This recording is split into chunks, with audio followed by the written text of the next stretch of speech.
Most High blessed me with a few skills.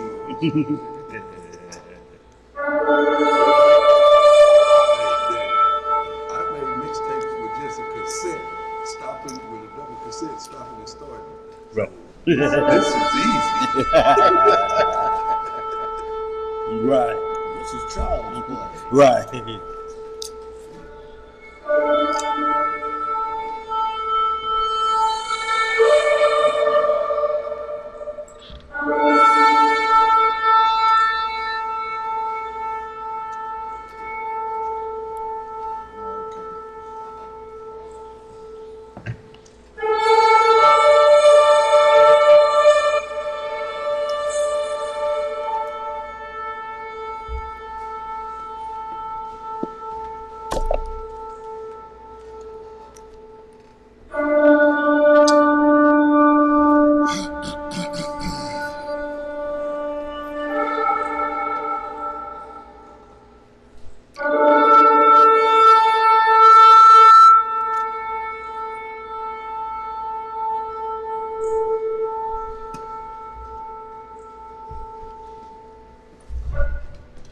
Shabbat shalom.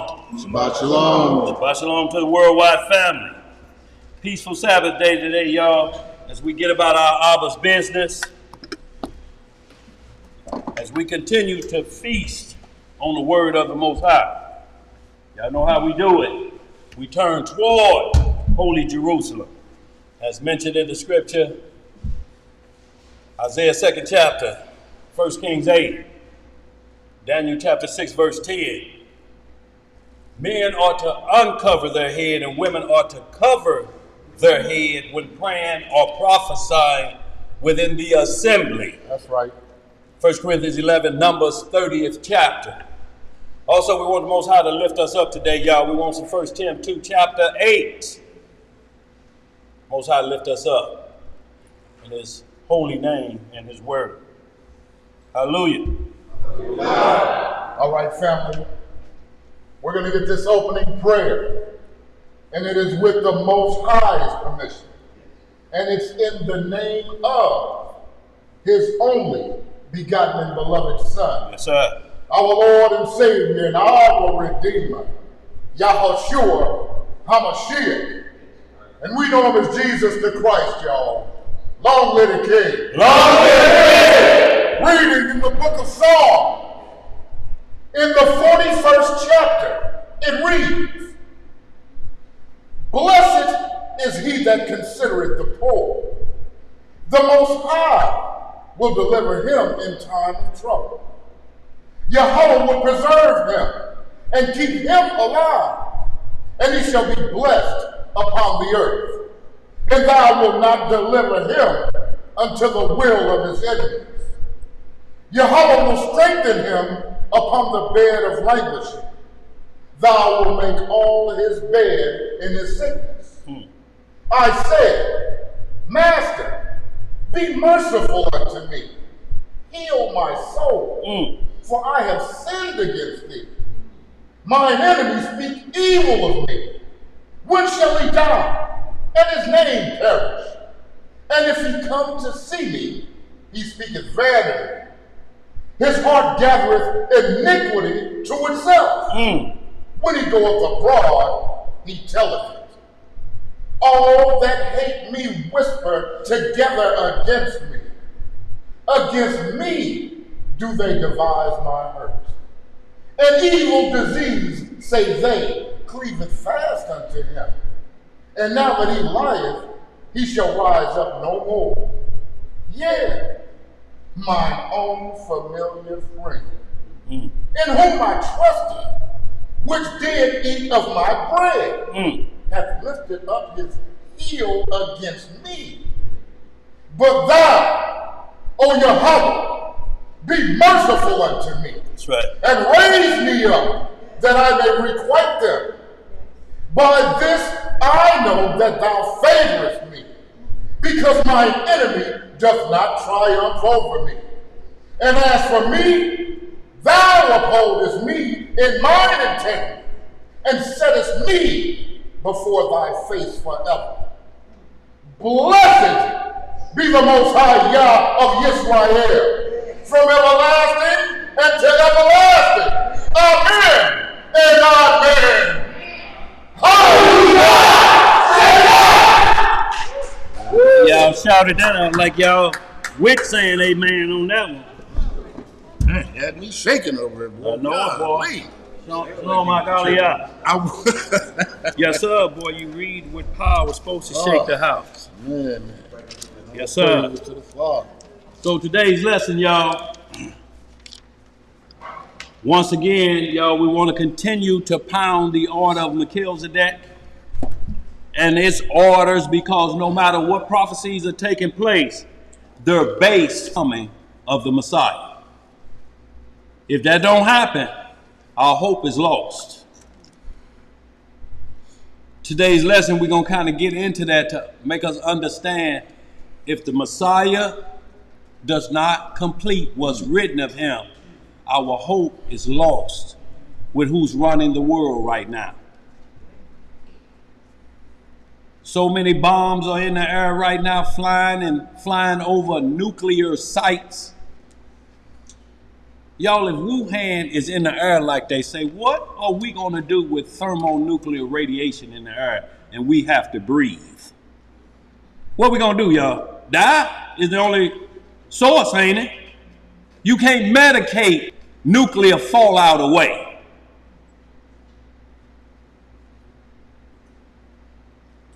We had to do more than just think we up in Club 54 in Milwaukee and Minnesota when Prince was singing 1999 about Purple Rain.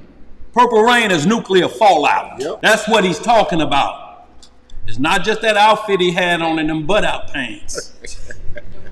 That wasn't Purple Rain, right? That wasn't now he probably had some purple heels and ankles from wearing them high-heel boots. But Purple Rain is talking about nuclear fallout. So y'all, today's lesson, wars and rumors of war. The key point we want to hit on today is because there's many classes out there, but what we want to do is hit on the rumor part. Right. The rumor part got prophecy left field. The rumor part got elimination of the Messiah, the high priest of the order of Melchizedek, got him X'd out. Shalom, Michael. So what we're talking about is that rumors may eliminate the Messiah from the prophecy. Then Isaiah 53 is null and void then what he done. Yep. Yo, we have to keep things in perspective. Prophecy is about timing issues and when it will take place.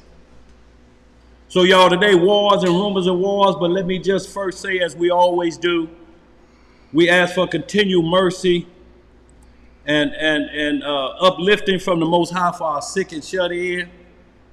Want to ask us for continual prayer and from the saints, you know, from the believers in Messiah toward the house of Michael Buggs, their family. She's a widow with 2 children. It's going to be a long road, y'all. So we asking for continued prayers for that. Ask for continued prayers for all our sick and shut in. House of Uriah, Sister Hananiah, and everybody else. Sister Stacy Young, her mom is doing pretty good, going back for a final checkup. Well, not final checkup, but checkup to see which way we go further, but she's doing well. So y'all, we want to continue on. We got any questions or concerns out there too, before we get started?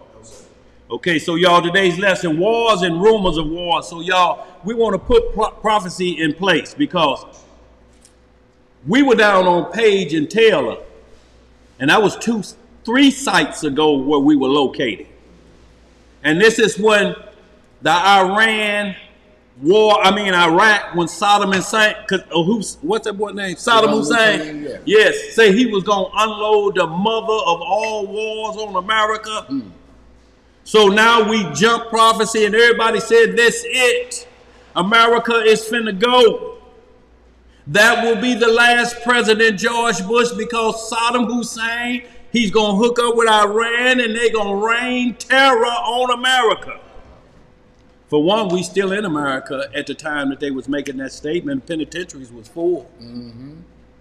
So we so far ahead of leapfrogging prophecy, but we see that war came and went, didn't it? Yeah. 20-some years.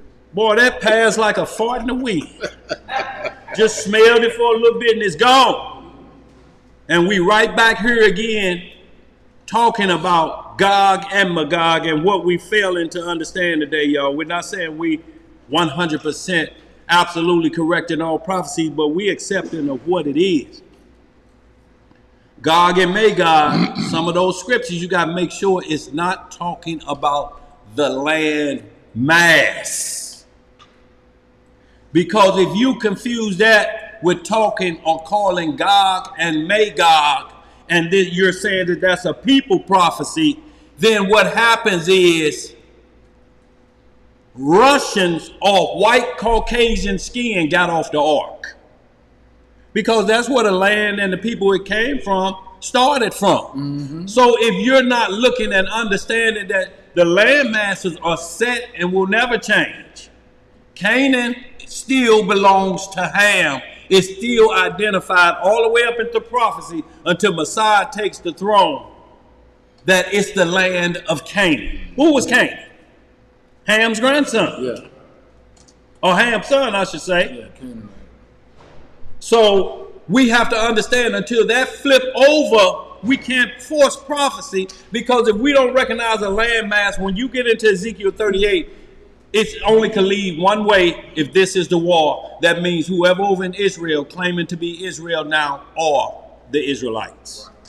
You can't have it both ways. If what's happening now is that war in Ezekiel 38, then who's in Israel are the Israelites. We Hamites then. And they rested in peace too, right? We Hamites. You know, it's because we can't be none of the other group. We can't be Japhite if they white. We can't be them. So who do we fall to? Either African or a Hebrew. But if you're saying this to war, then those are the Hebrews that's in the land right now. So we got to make sure the prophecy line up like it should. What you got, Michael? Right. When it started, so I was there 3 times. I was wanting to let y'all know that Iraqi people know you're Israelites. Just like when my father was in World War II, they was asking the black people why we were there. Right. The Iraqis were asking me why we were there. Absolutely. Look, these stories we've been hearing in Vietnam that they were telling, they were dropping letters down saying, black man, go home. It ain't your war. But they say, if y'all stay, y'all gonna get the booby traps. Y'all gonna get lured into some back alley Vietnamese strip houses.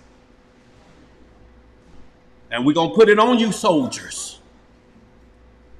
You can't fight and scratch at the same time. Cause look like Jake say, when that itch comes, it won't be ignored. And that itch come right when you got your aim, you're going to lose your aim. You're going to put that down and start scratching. Ain't no need us fooling ourselves, is it? Anything out there too bad? No, let's get started, y'all. Matthew 24th chapter, y'all, and we're going to put ourselves in the timeline. We'll stop what we need to stop. We won't jump in and out, and so to speak, and leave it there undone. Y'all, because there's so many videos out there on YouTube flying around about Gog and Magog. Let me give you a perfect example of what we're talking about, land prophecy versus people prophecy. So y'all understand the teaching going forward. Give me a little bit of Ezekiel 16 first. And then we'll start this off and we're going to ask a question with verse 1. So we get some land prophecy understanding.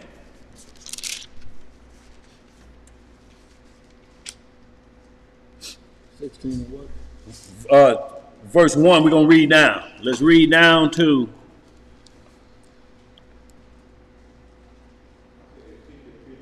Ezekiel 16. We may have to read that so we get some understanding. Well, y'all read all of it. We just going to get right into the first couple of verses for the question at hand so that we don't get land prophecy mixed up with people prophecy. The land has a prophecy. People move in and out of lands. You'll know the people that's been in their land since their birth father. But y'all, all of the wars in Africa, nation against nation, y'all, we don't keep up with Rwanda running Kenya out, do we? Right. It's Africans ain't in their original father's land. They in another part of Africa. And if you lump them all in, you can say, yeah, he African, but he was a Hutu at first before the Hutus came in and took over and raped all the women. Let's get it, y'all. Ezekiel 16:1. Reading in the book of Ezekiel, chapter 16, start the reading in verse 1. Yes, sir. Everybody there? Let's get some understanding, family. Again, the word of the Most High came unto me, saying, Son of man, cause Jerusalem to know her abomination. So cause Jerusalem, the land or the people? That's the question. We won't get the understanding unless we keep reading. Go ahead.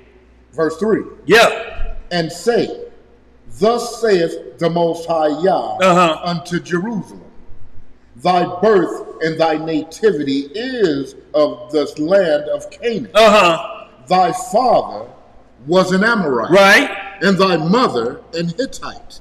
And as for thy nativity, in the day thou was born, thy navel was not cut, neither was thou washed in water to supple thee. Thou was not salted at all, nor swaddled at all. So right here we got verse 3, say unto Jerusalem, if it's the people, if this is a people prophecy, then the next statement, the birth of thy nativity is the land of Canaan. Either that's telling us the birth of a nation was in the land of Canaan, because David first set up the first, the capital, so to speak, in the land of Canaan, because it was promised to give to us. Secondly, and thy father was an Amorite. If he's talking to Israel, our father was Jacob, wasn't it? Yep. Who's the father, or who is the Amorites the father of? The Canaanites. Their family line, they're African, so to speak. They're the seed of Ham. If it's saying our father was an Amorite and our mother a Hittite, we got some problem in Leviticus 18th chapter. Or this is a land prophecy telling us when we got there who was in charge of Jerusalem. The mother of that nation, the father of that nation, given to him getting off the ark, is a what? Canaanite, ain't it? Yep. That was the curse. Curse be Canaan. All he got was a curse to himself, the people, but not the land. Let's read some more. We get some more understanding. Read a little bit more. Verse 5.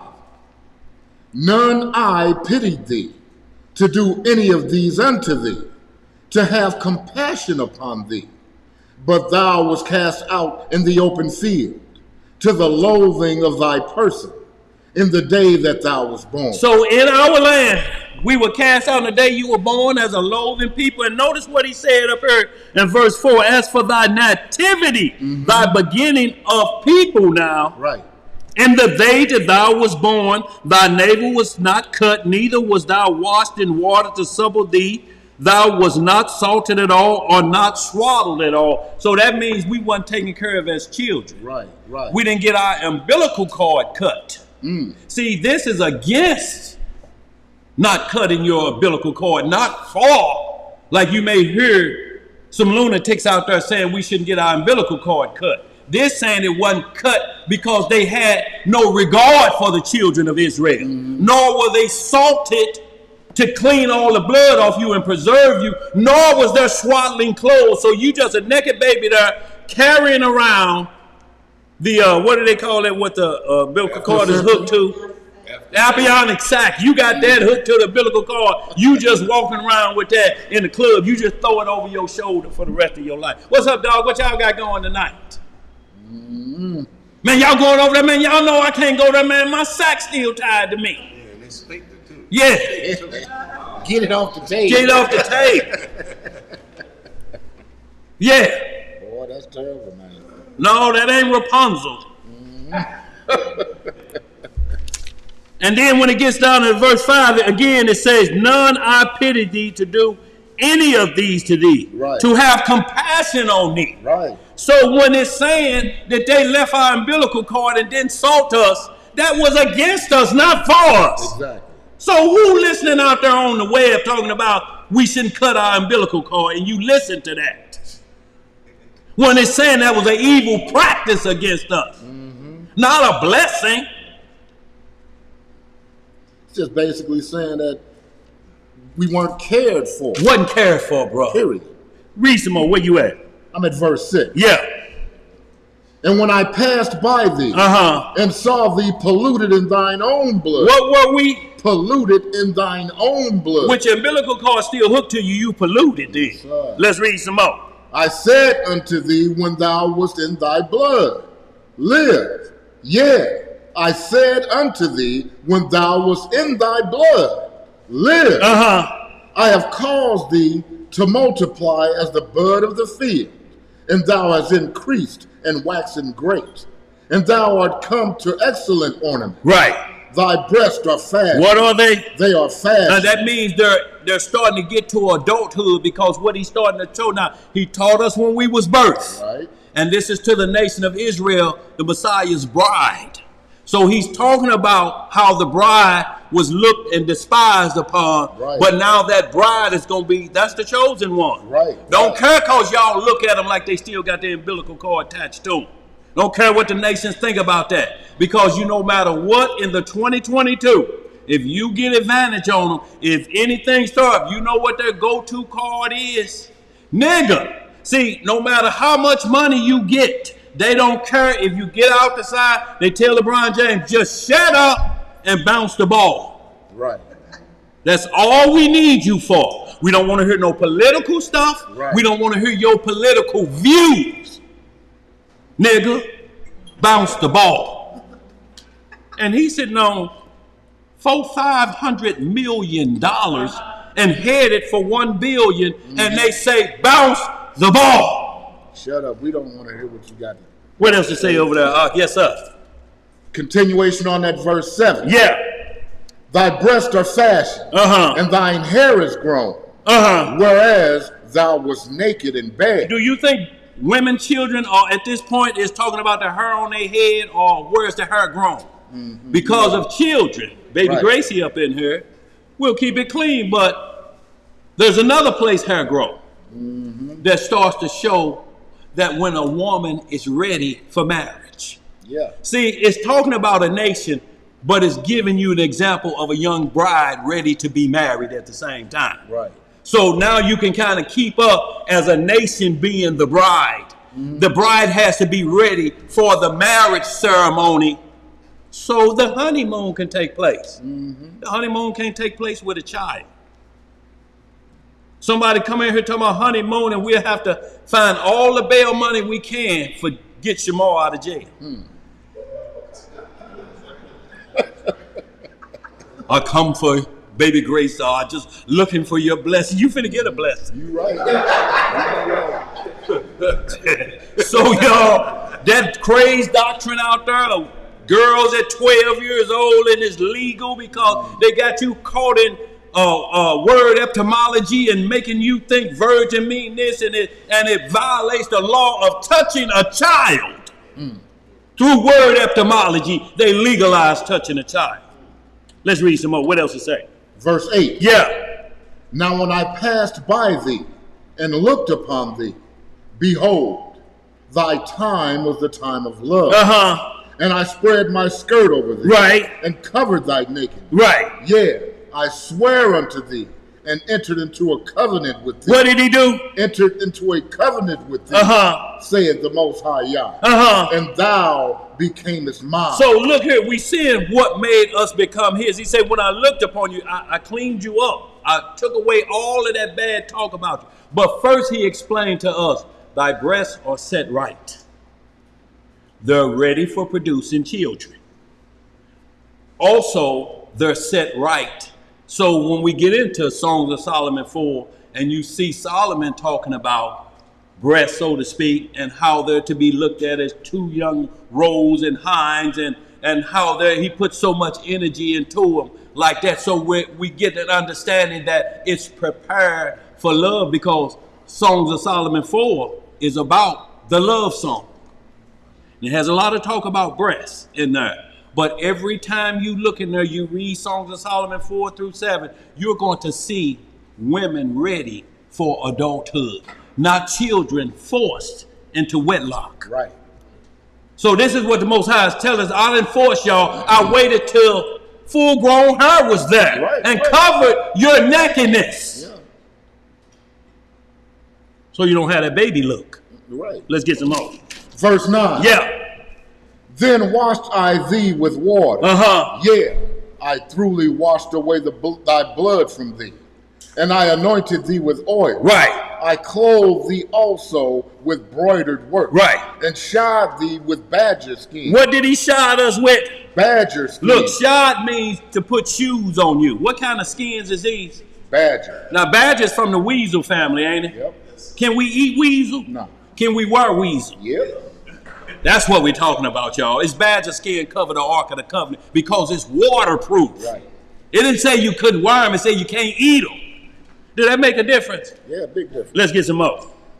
And I girded thee about with fine linen. With fine what? With fine linen. Uh-huh. And I covered thee with silk. So this is what he's doing for his bride when a husband comes for a woman, no matter what her background was. Right. He's still on the hook for these responsibilities.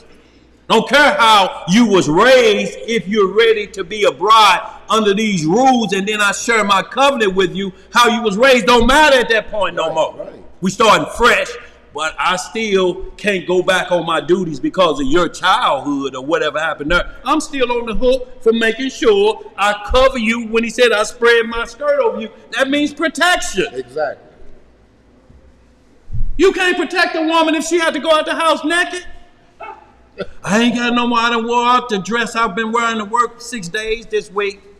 That hole, ain't nobody gonna even be looking at that hole in there. Get on out there and go to work. Ain't nobody gonna be looking at that hole. I ain't gonna be buying a new dress. You just want too much. You wore that dress out in 6 years. What's wrong with you? Let's read some more. Verse 11. Yeah. I decked thee also with ornament. What he decking with? With ornament. Uh-huh. And I put bracelets upon thy hand. Uh-oh. And a chain on thy neck. Uh-oh. And I put a jewel on thy forehead. Uh-huh. And earrings in thine ears. And a beautiful crown upon thine head. Now that's rough already for anybody that's saying. Now this the Messiah saying what he did. Right. But he's showing you the responsibility of taking on a bride first.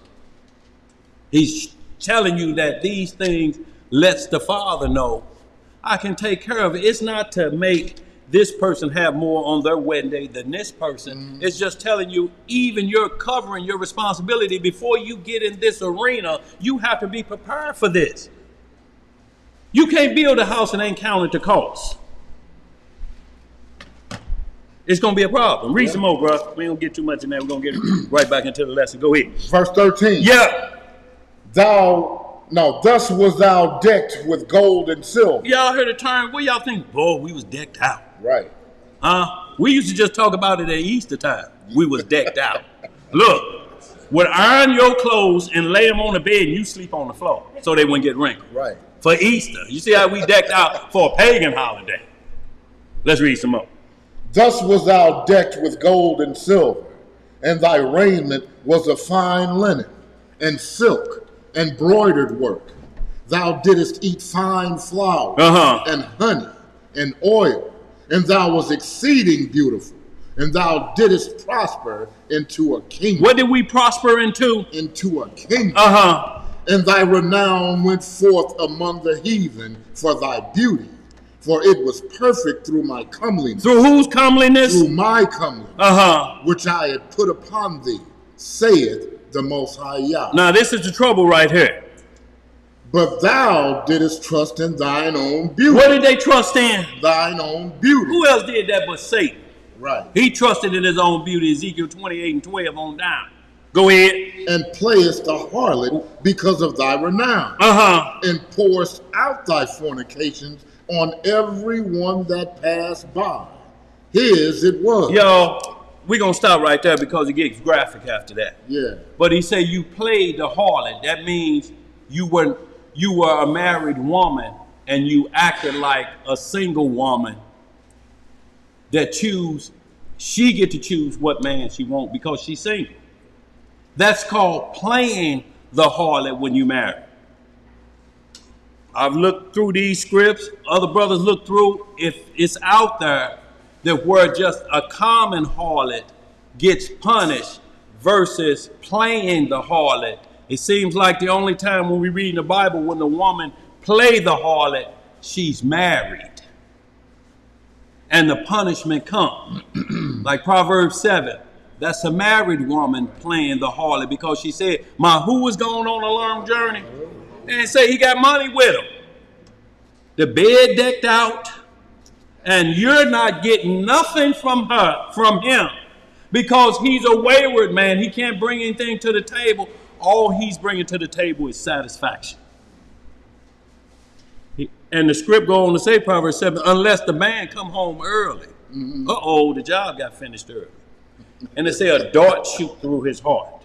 The only other time we read about playing the harlot is when Tamar, Judah's daughter-in-law, played the harlot because they wouldn't give her husband like they were supposed to. The punishment came down like it was supposed to, burn her with fire, put her to death. But Jacob, a righteous man, no, he didn't do or spread that covering like he was supposed to. He said, she much better than I am. I caused all of this. Not only did I cause that, but I gave up the tribal order. I gave up my staff. Your signet? I gave up my signet. I gave up the staff of Israel for a roll in the hay. And then I'm going to be the one that punish her and set her with fire only if I don't want y'all to know because they said, well, who the man she slept with? They like, here's jewels is, here's bracelet, this is staff right here. And it's got initials on it, J.I. Could that be Judah, Israel? I'm just saying the initials on here are J.I. Y.I. for those of you who don't want to mess with the J. Right. This what else? He like, oh, that belonged to me. Unless it's another me running around these parts. No, y'all, we have to understand. So Solomon, 1 King, 6th chapter, I believe, or 4th chapter, the splitting the baby situation. 2 harlots in one house. And one saying the baby belonged to me, the dead one belonged to her. Where is the daddy of those babies? And these women are in court about a decision to send the baby to death. To cut the baby in half, where is the father of those babies? And why is the punishment to the child and not to you women who had babies and didn't have no husband? Where's the punishment for that situation? Real quick, and we're going to move on. Give me a Judges 14th chapter and 1. Because you have to understand, harlot means a woman who's had sexual intercourse before she got married.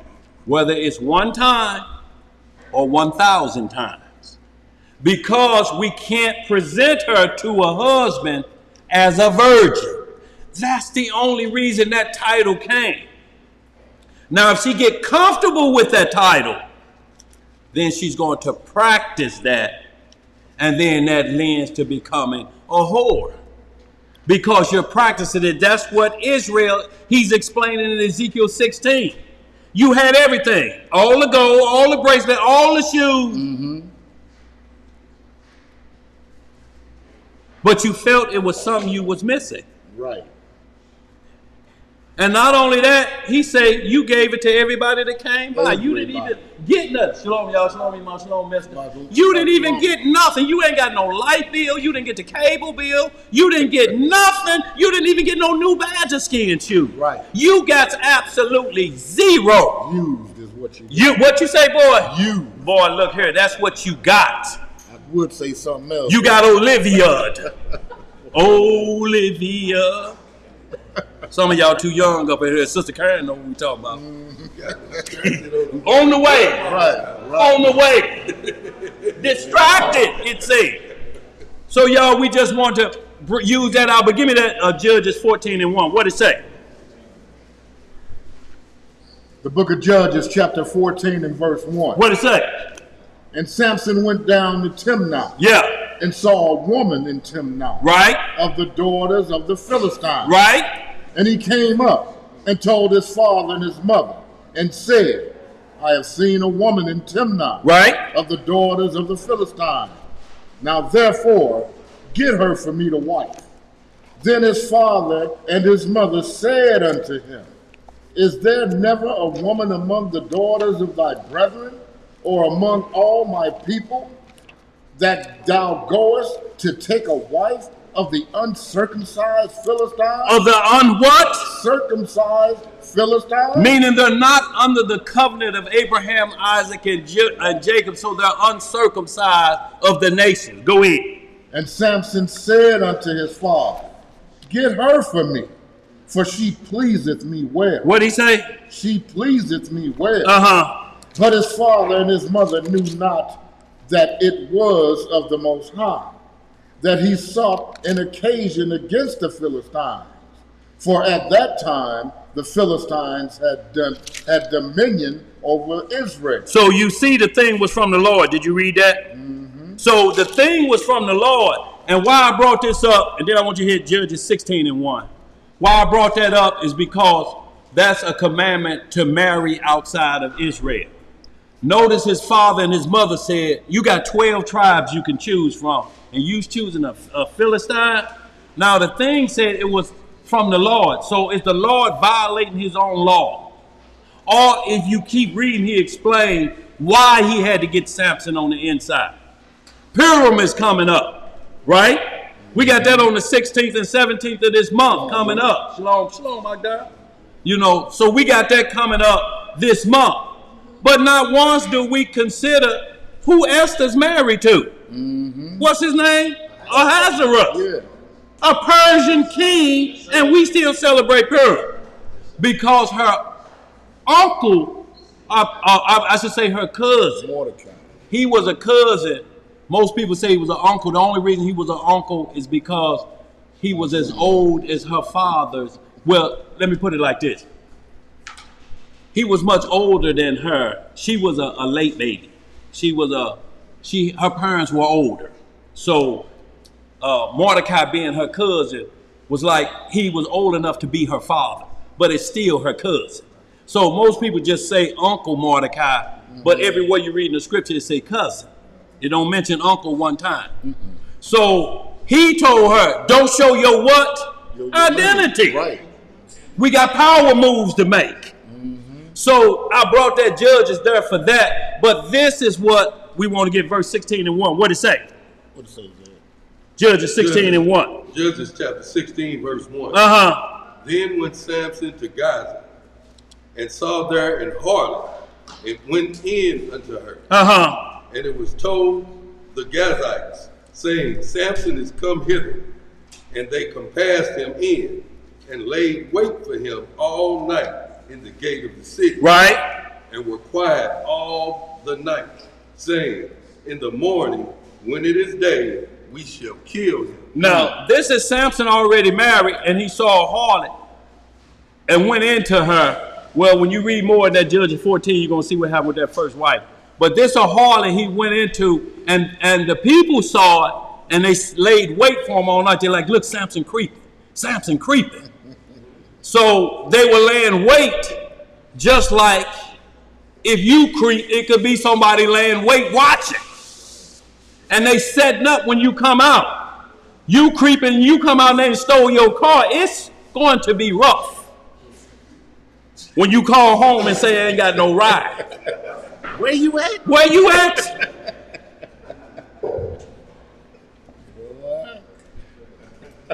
Look, and then you still got to make that call even if you walk 2 miles away. What are you still doing at a car wash over there at 2 in the morning? And all the ground no dry. car. Yeah. With no car. With no car. They got me, baby. So that's what it means when you get into Luke Prodigal 15. But we don't see Samson punished for that because the Spirit was with him. He still worked them over. They just slowly walked him into the boy. That boy still laughing, ain't he? They slowly walked Samson down. The Philistines did. And he lost his first estate of what he was to deliver Israel. He lost his first estate to harlotry. The harlot was never punished. Samson was brought to a price of bread, like Luke 15 say the prodigal son went and spent all his money on what? Yeah. But there was no punishment for it because it's just telling you, you can play married or you can play shacking. One is going to cause some trouble because you're playing with what's acceptable to have another leg around. And not only that, but because you're not putting a covering, somebody may offer you money. Look, just get them here. And that's what's happening today with these young rollers and ballers. Tenders are setting them up. Yeah, we know what he like. We seen how he was looking at you at the club. Get him over there. Tell him he'll get to look even deeper than just that pasty you had on the front. Now, he done seen everything else, right, but she promised she'll take the pasty off the front. Ooh. And there he go over there in that nice car. Over there with a pocket full of money and jewels. Right, and some drink. And drink. And it's in the wee hours. And after 120 seconds, he's snoring like Rip Van Negro. Yeah. And the Negroes come through the back door just like they did on Samson. That's why Samson kept waking up. Samson, the Philistines on you. And he would knock them out. They try again. See, you just lied to me. You won't tell me what I want to hear, Samson. Come on, Samson. Just tell me what I want to hear. He finally, okay, woman, shit. If you do this, they can't get me. But they couldn't get him when he told her that. She said, you lied again. Finally, the Most High just had enough. I just can't allow you to disrespect my spirit like that. So when it came in, she said, Samson, they own you again. And he got up and throwed that Mike Tyson right hand in his youth when he was 20. And when he fought Trevor Burbick, that right hand. And it just slid off them Philistines' face. Like Pee Wee Herman. Like Pee Wee Herman. They say, he knew it first. He said, the power was gone. The power is gone. Yeah. See, because the Most High don't give you his power for wickedness or for your desire if it's not clean, unless it's for the work of the Lord. And he will take it from you without you knowing it. And Samson found out he didn't have a lick of it, and he was as an ordinary man, just 6'5" and 265 scrapping. But when you got 200, 5'10s, 150, you gonna get took down sooner or later. One gonna grab a leg, one will bite the big toe, and that's going to make you lay down. And then they started on Samson and plucked his eyes out. And cut all his hair off, and then made sport out of it. He was like at a corner. Right. This Samson. Yeah. But that was being brought to a price of bread. But the harlot was never punished, was it? So all y'all, we want y'all to understand the law. A harlot names change if she gets married. It's called a wife then. You ain't gonna hear it no more unless it's talking about a transformation, like it talks about Rahab the harlot who finally got married. It just mentions what she became in her heroic state. That's the mindset. That's what was in her mind. And it don't say she was running a whorehouse. It says she just hid the things in her, but she had had sex before without a husband. That's the only reason it mentioned that. But her mindset was straight, and she said, I won't tell on you. He said, well, you and your family got a way out. So The only thing that makes it bad is if you practice it and don't practice getting married or practice keeping my legs closed. It's either one or the other when you got to practice to get married, or your legs got to be together longer than the OJs. Your choice. Let's read some more. Where we at? But we just had to get that, y'all, so we understand law all the way around. Let's get back to that, Matthew 24. So we're done with that Ezekiel, right? Yeah, we're done with that 16. They need to read it all because then it gets into the bad side. Okay. Going to the bad side. Y'all, so we like spoiled children. We had everything. We had a book. But when you make the tail end legalized and say that's the way we ought to be, then we worship in our transgressions. Y'all, we just can't do that. If you teach that you don't have to do anything the Messiah said he did when he married us, how you teach opposite of that to a woman?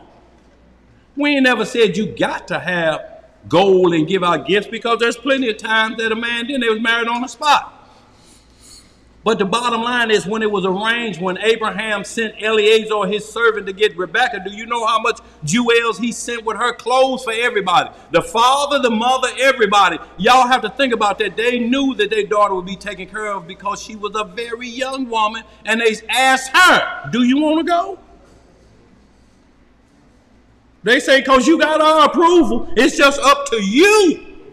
And she looking like, yeah, I'll go. But guess who went with her? Because the camps will stop right there and say, see, he married a woman. She wasn't number 10 years old. He didn't marry her. If you keep reading the story, you see Deborah, the nurse, went with her. That'd be like Emal going, if Gracie was 10 or 12, Emal would go with Gracie. Isaac, you better get on out of here. Ain't no wall built up. Ain't no mechanism. Get out of here, Isaac. Because we don't see Esau and Jacob being born for 20 years. He was 40 when he met her. He was 60 when the twins was born. So that would make her 30 if she was 10, or in between the court time until she was ready to host the tribes of Israel. Yo, this thing was done in order, not in disorder. Let's read some more. Let's get back to that Matthew 24. We finished that. Just had to explain that because there's more than one side to the law, or they'll trip you up and say right here, how he gonna say this and do that? There's reasons why things were accepted and done, but never, ever breaking the law was accepted with the Most High. Never. He amended your situation with that law, but he didn't change that law to fit your wickedness. He amended it. Because the people came to him with the law first. If it's an inheritance, I got to give my son everything I have, but I have no son, just daughters. Am I in violation of your law because I can't produce a son? Most High say good thoughts. I'm glad y'all thinking like that. And y'all coming to me about well, I'll just tell you this, what you do. Go marry the same person from the same tribe. Give birth, and your father's inheritance passes to that son child, just like if it was my only son. That fixed that. You understand what I'm saying? But it didn't change the law about marriage. It fixed the situation of a man having seed. That's why it says, Jacob, your seeds shall be blessed, male and female. That's why we are of a blessed people, because the seed of Mary did the daughters of Jehoshaphat with Joseph. Both were Judites, and they covered the production of the Messiah. But it says she didn't know him till her firstborn son was born. So when that took place, she had already conceived. Y'all have to understand what it's saying. Joseph never touched her like Isaac never touched, like the Messiah never touched, because her walls were not ready. It was not built up. The blocking wall right there was, you can't touch her because she's with child of the Holy Spirit. You cannot touch her. He understood that. But they'll make it and say, well, she can't do this unless she has a physical altercation. Nope. Isaiah 53 won't allow it to be a physical altercation because he has to be supernatural. Half of him have to be with God. That's what the prophecies say. That's what Nicodemus said. Nicodemus say, I know these Negroes around here. I know all of them. I know the Jesse Jacksons of these times, but you from God. You are of God. No man can do the miracles you do and not be of God. I'm not talking about a prescription. I'm talking about this boy been crippled and had on them white boots with the iron on the side of him since he was a little baby. And he got him on as an adult. You told him pull him off and throw him away, and now he's winning a 100-yard dash. No man can do that. Ain't no medicine can do that. Y'all, every time they say we found a cure for something, we got the cure for blindness, it's a piece of material or electronics attached to your natural.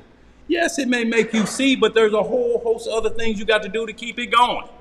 If 5G tower go down, you blind again. Well, let's get into this, y'all. What time is it? 2. Yeah. Okay. Let's get it, y'all. Matthew chapter 24, verse 1. And Yahushua went out and departed from the temple. And his disciples came to him for to show him the buildings of the temple. Right. And Yahushua said unto them, see ye not all these things? Verily I say unto you, there shall not be left here one stone upon another that shall not be thrown down. Right.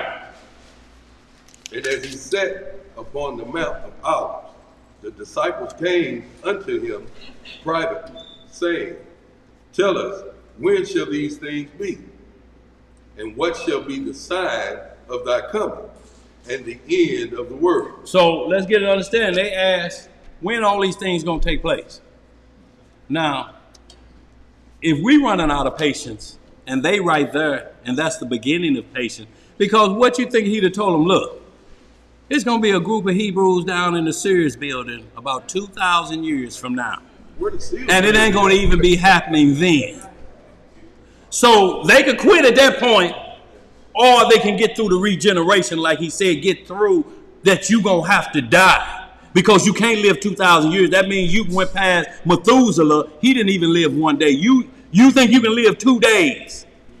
And then we get into this, and already we want Iran and Iraq to go to war so I can see the last days. But we're going to get into the Amos 5 that Isaiah spoke of and see if you ready for this day to happen this quick. Because you know what? Our flight will be in the winter. Was we warned about the winter? It's still winter for 20 more. How many? What's the day? The 5th? Like 18, 19 days. Another 14? What? 21st is spring. Yeah. 16 days. So that's how many more days we got before winter is over. It's still winter. If you're saying this is the war, then you got us ready to move and be prepared to escape in the winter. And we had a woe from the Messiah. Pray that it don't be in the winter. Well, if this is it, it's in the winter. Have y'all seen them people walking with their babies in them cold? And they used to the cold. Over there, what we going to do with that here? Walking with babies.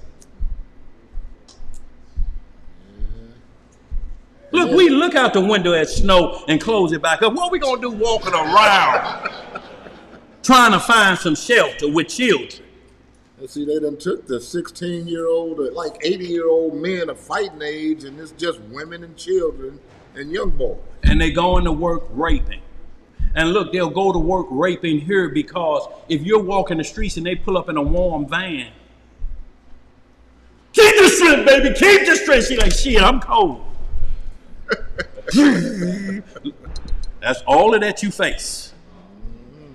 You supposed to be protecting me. Why ain't we in a warm vehicle in the wintertime walking? Chaos, y'all. Tribulation. Read some more. Verse 4. Yeah. And Yahushua answered and said unto them, take heed that no man deceive you. No video, no man, no nothing. Take heed. Go ahead. For many shall come in my name, saying, I am Christ, and shall deceive many. So that's how the flea doctrine gets started. They have to believe in a man that says he's Christ, and the flea doctrine will start because they said the gathering has started. We see the Messiah. Y'all, do you know how many fake messiahs we done had around here talking about the gathering that started? It still ain't made it to Jerusalem. And guess what? The Messiah is dead in both of them. And we still ain't got to Jerusalem and was on the way because we thought that that was it, y'all. We cannot leapfrog prophecy. We cannot make prophecy be because we want to see it in our lifetime. Evidence is, hope is the evidence of things what? And not what? And not seen. How you see we in this war already, and this is after the 1,000-year millennial, then we're in the kingdom right now. We're enjoying our best life. This is our best life, y'all. Do you know how this been hurting the last 2 days right around here? And you doing like this, and I heard it pop. I think it's back right. And we in them days, or we leapfrogging prophecy, y'all. Don't leapfrog prophecy when it's talking about the land. Know if it's talking about the land or the people. Let's read some more. And ye shall hear of wars and rumors of wars. See that ye be not troubled. For all these things must come to pass, but the end is not yet. Right. For nation shall rise against nation, and kingdom against kingdom. And there shall be a famine and pestilence and earthquakes in divers places. All these are the beginning of sorrow. So we just seeing wars and rumors of wars, nation against nation, and they say that's just the beginning. It's not the end. We can't make this prophecy the end and it's time to go home when he's saying that's the what? Beginning. That's the beginning. Yo, this ain't hard, is it? How do you get deceived into believing this is the end? He said this is just the beginning of it. Let's read some more. Verse 9. Yeah. Then shall they deliver you up to be afflicted, and shall kill you. And shall do what? And shall kill you. And ye shall be hated of all nations for my name's sake. Of all nations for my name's sake. Psalm 83 come into play. Yeah, it is. Let's read some more. And then shall many be offended, and shall betray one another. And shall hate one another. Whoa. And many false prophets shall rise, and shall deceive many. And because iniquity shall abound, the love of many shall wax cold. But he that shall endure until the end. How long he got to go? Until the end. The same shall be saved. Shall be saved, but he must endure until the end. You got to go all the way, and the end means to Austin Lane come and get you, or the second coming happen. Those are the only two ends. If we're before the 1,000-year millennium. If we're in the 1,000-year millennium, the second death have no power, so ain't no need to worry about that. So let's keep it in perspective. Where we at? Let's read some more. Verse 14. Yeah. And this gospel of the kingdom shall be preached in all the world for a witness unto all nations, and then shall the end come. So it says this got to be going around the four corners of the globe, and then the end shall come. It's going around the four corners of the globe, y'all. We got internet. Yep. We're watching that war that's taking place over there like we just watching a movie like we went to Wernberg Theater and watching Armageddon or something. What you got, Sister Karen? I just want to ask you a question. When Most High word says there will be wars and rumors of wars. Yeah. Does that not mean the rumor part that they could be lying to us and manipulating? Because even in this leadership, that they condone, the leaders condone same-sex marriage and lying and hatred towards each other. Yeah. So if they're doing that in our face here in America, the rumors of war might not even, the facts might not even be situated, because they talk about the president in Russia, when I heard earlier that they said it was Biden wimping out and weaseling out everybody. Right. Now the woman, the white vice president, was so abrupt and he was scared of her. Harrison.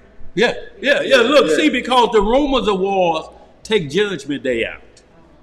See, if Biden get in there, kill him, then there's no Magog for the end of the world. Then there's the Lord. That's what you got to be careful of. America will be the Lord. They take down a superpower. Ain't no other superpower stand a chance. China and Russia is America only, so to speak, neutral force. North Korea got a few missiles, but they have nothing to deal with the champion of dropping nuclear warheads. Nothing. Russia can't even say we dropped nuke on anybody. You had a nuke disaster in your own land. But what we're talking about is war. Go drop it on them. Just one, drop two on them, and then we got a test for this island over there, which matters. We're going to drop one on them called thermonuclear and see the results of that. So even though we saying they dropped two, now it's reported that as we go through history, we find out America done dropped 3 or 4 nukes and still affecting people. So what Putin talking about ain't nothing that what Biden know in his background. We got history. You ain't scaring us, y'all. He may sound like he a chump, but he got history. Russia ain't got this history. You know, Russia bailed in Afghanistan, don't y'all? I'm talking about they was running around in sandals and Russia packed it up. That was their Vietnam. Fighting men in sandals and loose clothing, and they packed it up and went home. Enough of that. They ain't gonna give up. Go ahead, bro. Where we at? And that's all, sis. That's a very good point that you made back there, because that's the key word, rumors. But I asked Tuba, I'm glad you brought that up, sister. Your spirit is on fire today, about what I wanted to say about rumors, because I failed to even do that. I meant to have Tuba read that description because that's the class. Wars and rumors of wars. We want to focus on the rumors. We know the wars are coming, but what does the rumors consist of? What are the rumors? Because the rumors are what we got to be careful of, because rumors are just what they are. Rumors. You can't verify if they're the truth. You have to keep calling, because that's what rumors do. Read rumors for me, and then I get to you, Shamar. What rumors say? Definition of rumors. It says a currently circulating story or report of uncertain or doubtful truth. Or investigating rumors of massacre. It says also similar gossip, heresy, talk, tattletales, the word on the street. The word on the what? The word on the street. News. Fake news. See, and that's what rumors are. Fake news, y'all. It's the word on the street, and it's saying the time of the end is near, so you start getting prepared to go home, and it ain't nowhere near. It's in the beginning. The rumors got you believing it's the end. You chasing rumors. Who was that group had that boy? That was a nice jam. Rumors. Yeah, that too. But I'm talking about it was a white group. No, I'm talking about I'm talking about the white group that had it out first. Rumors. Y'all know the white group.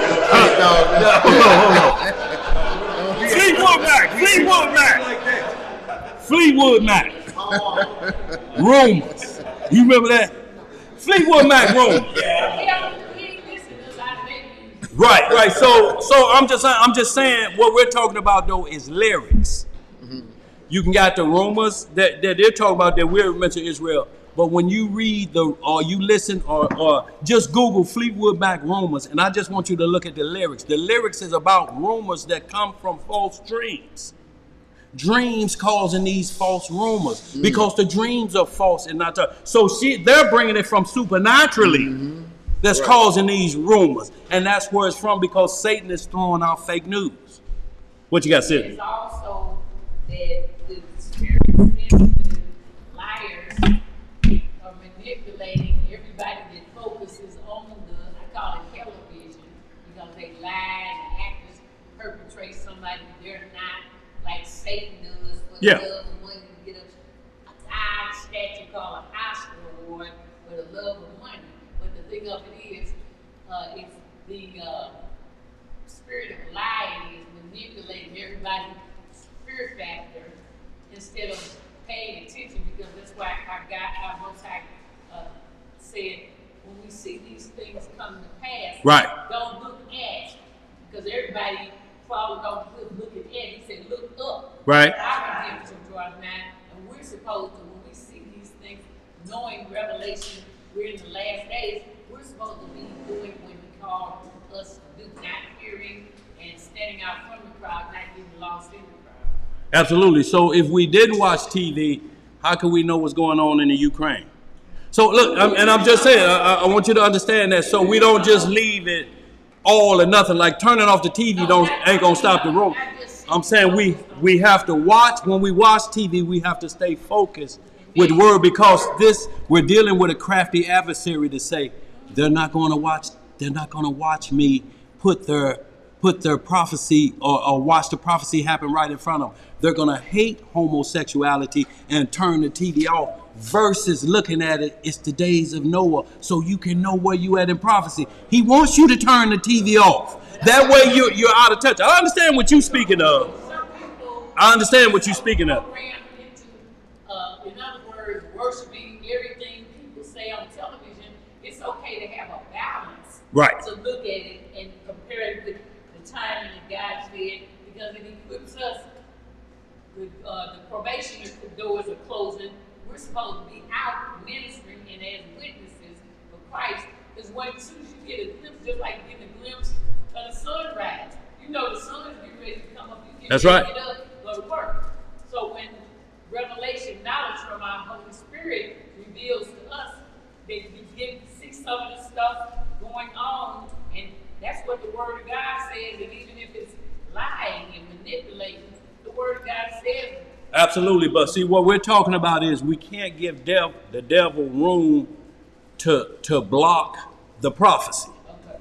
If the devil take away TV, we TV addicts, y'all. And not only that, but Israel is visual. And why they're visual is because the Most High said, I'll visit you in dreams. That's visual understanding. No matter how we look at it, when you come in a dream, ain't nobody reading scriptures in your dream.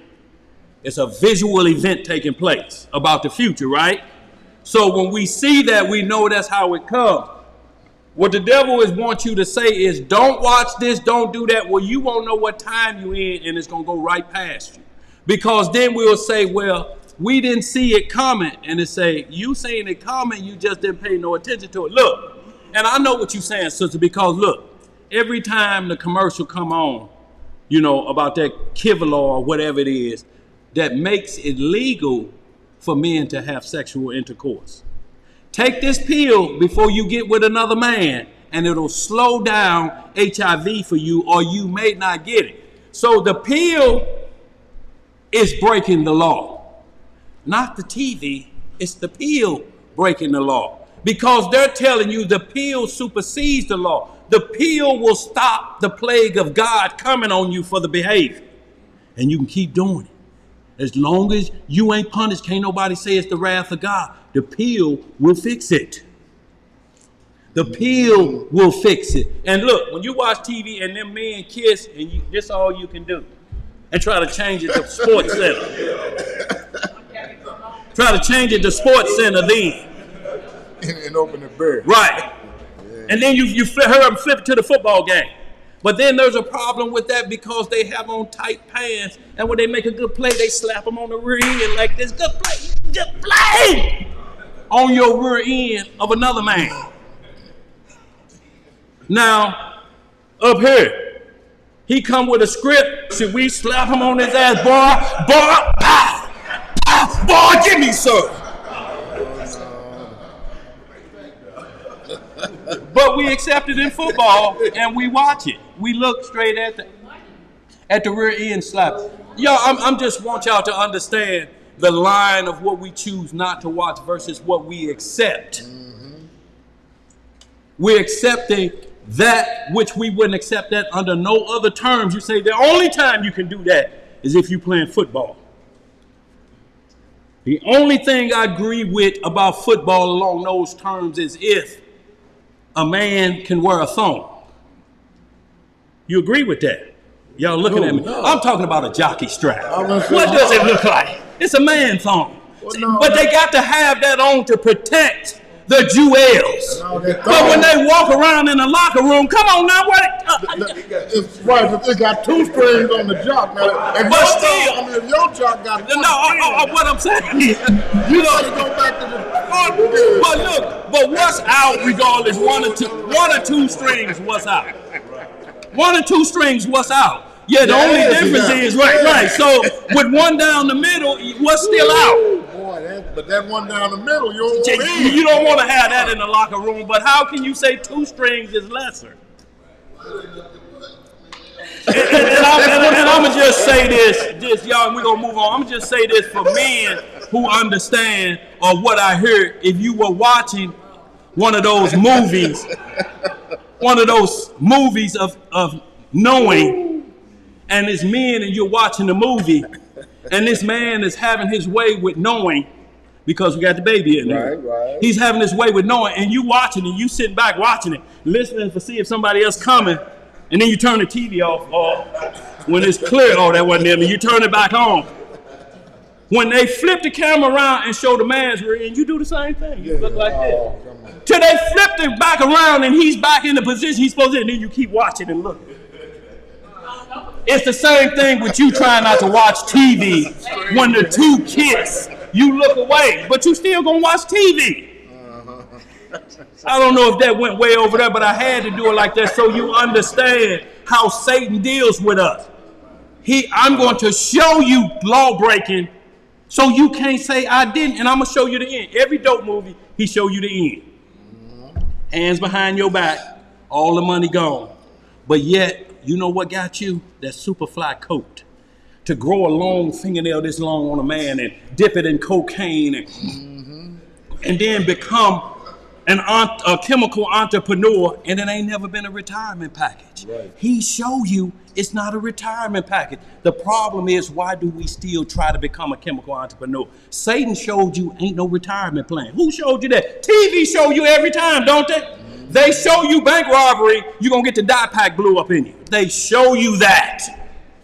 This is the type of adversary we deal with, y'all. Because he wants you to say, I didn't see it. You saw it. We see it every day. It's the bottom line. You in the world, but not of the world. Right. Let's get some more, y'all. Long time. Shalom, family. I'll see you walking that Jamaican gear. Boy. Look, I see you've been overseas in Jamaica. You walking in that Jamaica gear today, huh? Yeah. Red, yellow, yeah, you got your Bob Marleyism on, do you? I'm just messing with you, Thomas, before you get me later. Let's get some more. Where we at? Come on, where we at? Oh, Shamar, I'm sorry, Shamar. Go ahead. I just want to tell y'all, this war in Ukraine is a flip plan. Because them Hamites in Africa, they put their heads on the Egyptians. So something will jump off. Well, they still rumors of war. What we're talking about, we cannot make it prophecy if it's not. All we can say is, man, rumors of wars. I mean, we got any facts on it? Do we have facts? Once you say factless information, then it's fake news. Because you got to match it up to make it real news with the scripture. That's all we saying. It has to make it real news with the scripture, because fake news will get us not to watch TV at all. And you know what'll be on us? The second coming before we know it. It'll be on us before we know it. Go ahead.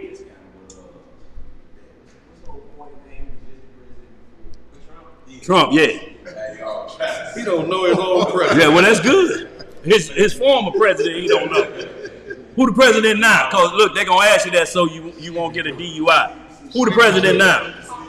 Oh, Sleepy Joe. Okay, so he won't get a DUI. Go ahead. Go ahead.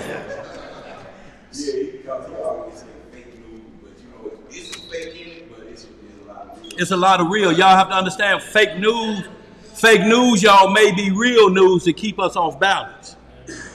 If you don't know prophecy, then you'll have fake news. That's why I said, be not deceived. Fake news will deceive you.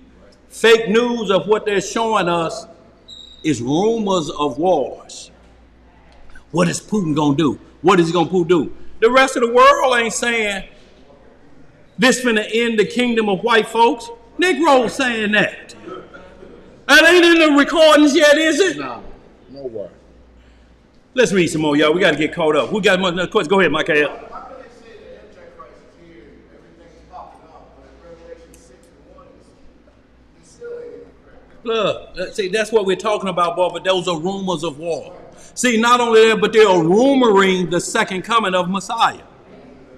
That's a rumor that he's finna come back right now. There's things have to take place. Or Isaiah 53, he did that in vain.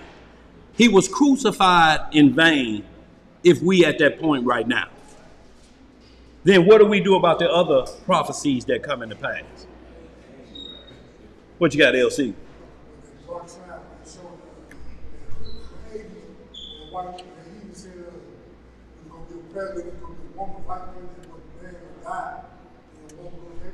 Yeah. Well, I mean, look, we got Nostradamuses and different things, but that has nothing to do with what's written about when this nation get took or if it get took. All of that still have to be in that prophecy. It would have to be Joe Biden and then a woman shall rise up and take the lead, and then we go into it and know at that time, seed of Israel. When the seed of a woman shall take the toes of the kingdom, that shall be the time. Have anybody seen that? Then what we talking about? That's fake news then, ain't it? Because it's forcing a woman to be president that this can't be the nation anymore. Who's the president of all of Europe? What newspaper we read? How Jake start? Do he start out with the lasciviousness king, or how does he start off? A news report queen. From the what? The whole queen. Not the lascivious king. Right. She runs over there. She been running it for 60 years. So we got to make sure when we read prophecy, does it mention a female? The only time we get anything about behavior of the Antichrist is he said he'll have no regard for women or children. Does that make him a homosexual? No, that means he just don't care, woman, child. I kill anybody if you don't obey me. Yep. I have no regard for you because you a woman. Matter of fact, I got some splitters over here now. They're coming for Russia for you Ukrainian women.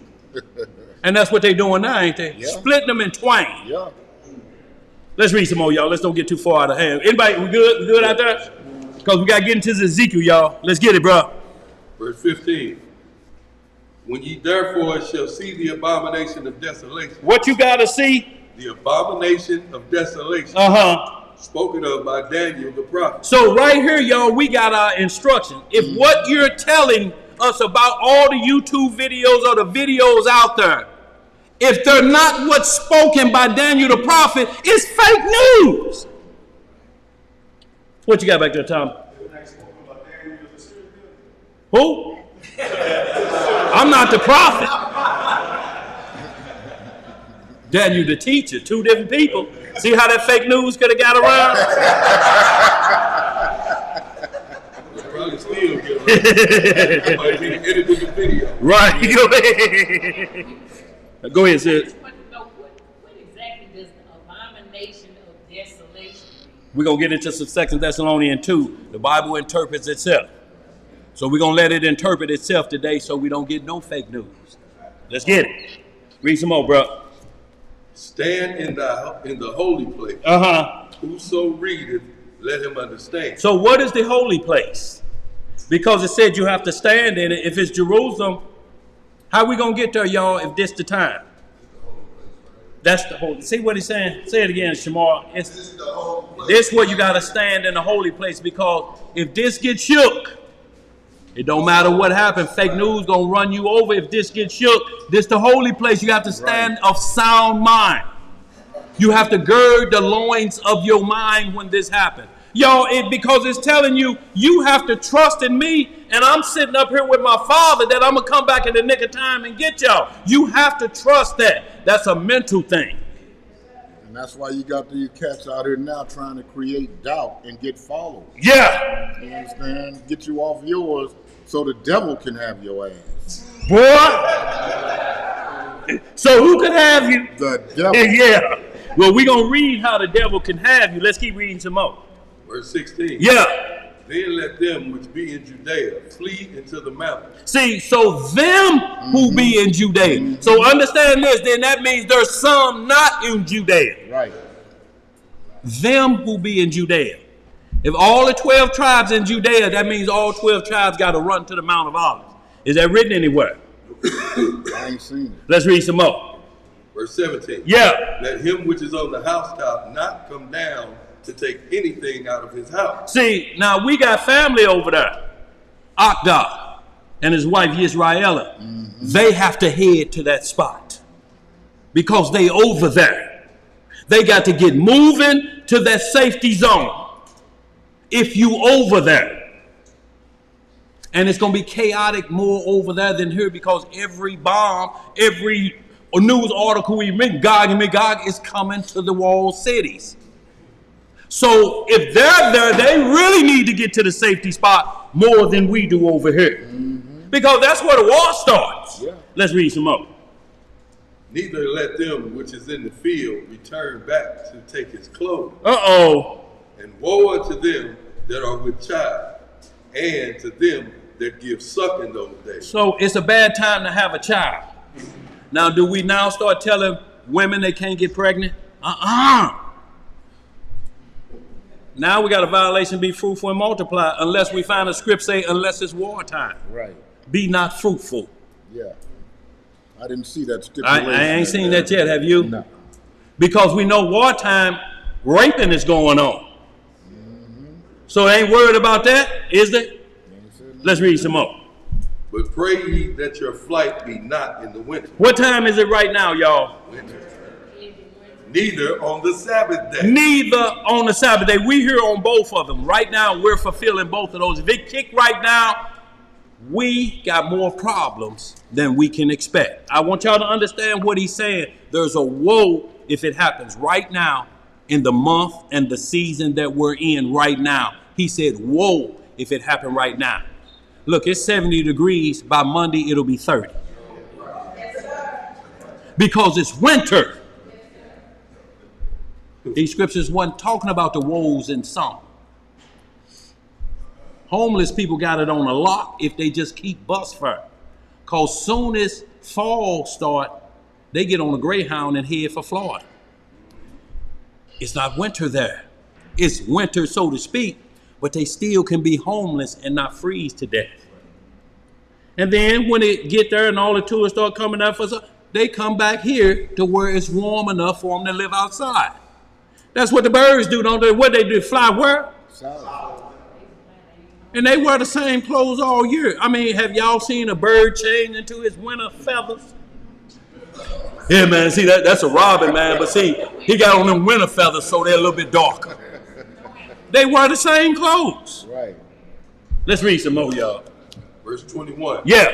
For then shall be a great tribulation, such as was not since the beginning of the world. So beginning of the world means that this tribulation is going to be great. You know why? Because it happened on the Sabbath day that we failed. It was in the rest. It was 1,000-year rest, but it was still that day. The sun and the moon was on hold unless we sinned. Then we went under what's called celestial time of 12 hours a day and 12 hours a night, but there was 3 days of evening and morning or darkness and light before the 4th day when the sun and the moon was created. Where did we get that light from for 3 days before the sun and the moon? The sun and the moon is plan B. If y'all seen, y'all gonna feel out. That's why when Adam came out the garden, he like, what is this heat on me? That's called the desert. It starts out in the morning at 112. Where you were in the kingdom, it was a moderate, comfortable, where you can, it's like when you can leave the windows up all night around, and maybe you can pull up the sheets because it may get a little chilly, but the temperature never changes that much. The only change is because the sun is going away. But in the kingdom, it was that temperature for Adam and Eve all the way until they sinned. Guess how long it took? quickly, if you counted according to that time, if time looked at it, 7 days according to everlasting time, which could have been a week of years. You have to understand that. It may have not been a literal 40-hour week. It could have been a week of years, because those make up 1,000 years, weeks of years. So y'all, there's a lot of understanding in the Bible. That's what the Day of Atonement about, the weeks of years. That's the civil holy day for Israel. It's where the whole nation cleanses their personal sin, and you start the year all fresh. It's just the civil. Spring is just the beginning of our feast days. Don't get feast days, doctor appointments mixed up with how you count the civil year that has to be counted from when Adam transgressed to the Messiah come. 5,500 years. You ain't gonna be able to count that with a moon that shifts from 12 and 13 months. You can't get an accurate count. The count must be accurate. Let's read some more. For then shall be great tribulation, such as was not since the beginning of the world to this time. No, nor evil shall be. So y'all know how bad it was when they sinned on the seventh day. Adam and Eve got thrown out the garden. Wasn't no eighth day at that time. So they got thrown out the garden. And it was terrible that day. Read the books of Adam and Eve and see how terrible that day was. Because guess what? The kingdom of heaven was removed from planet Earth. Went back to where it came from, because it was already created before planet Earth. Second Ezra tells you that. Wisdom of Solomon too, it says before the earth ever was formed, paradise already existed. And paradise came to then a formed earth and sat down on the east part of Eden. Eden is the whole world. There was a garden planted eastward in Eden. This the world. The garden was just planted right there in that part of the world. This is the navel of planet Earth. That's what Jerusalem called the navel. It's where everything supernatural goes. Whoever controls Jerusalem controls the world. It's plain English, ain't it? If you ever seen anybody a world ruler, they were in Jerusalem. Let's read some more. Where we at? Verse 22. Yeah. Yeah, verse 22. And except those days should be shortened, there should no flesh be saved.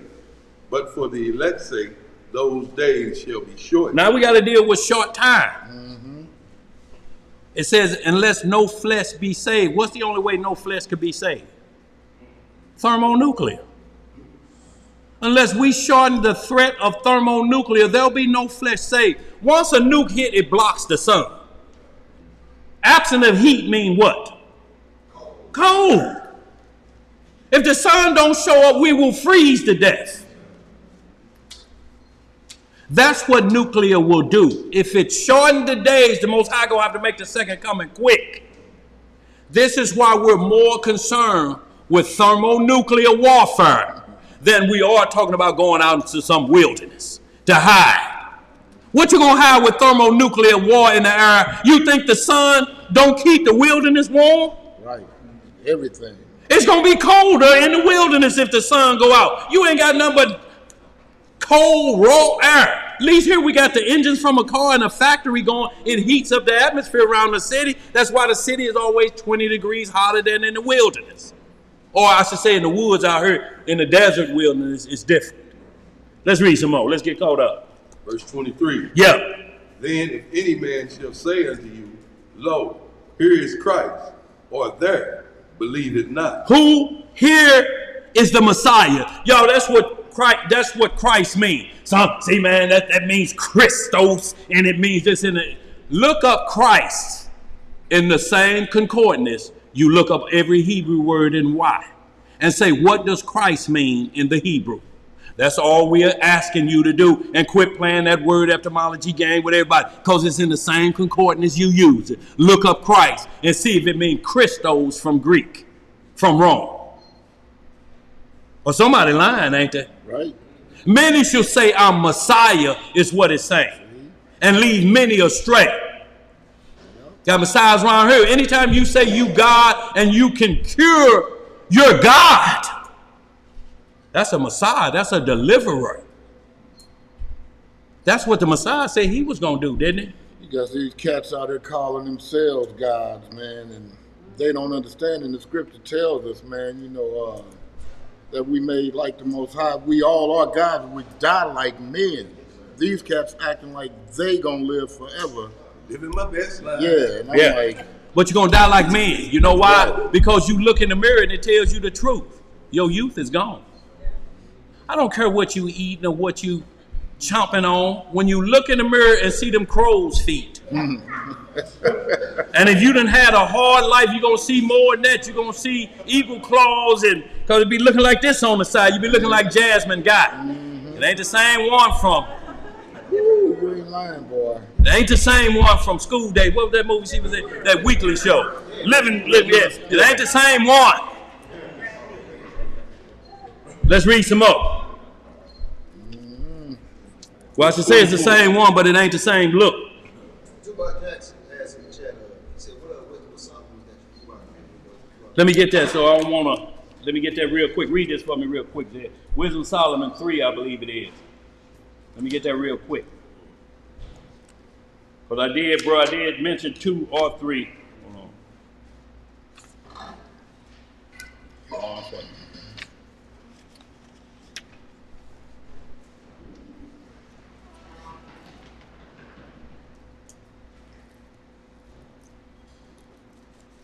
Give me 2 and real quick.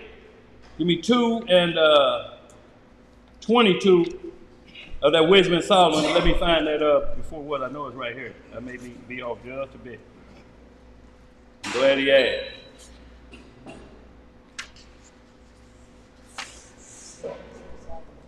What is it, sis? No, I want to read that real quick, and I'm looking at this second Ezra, because I believe it may be second Ezra 3. I said one or the other.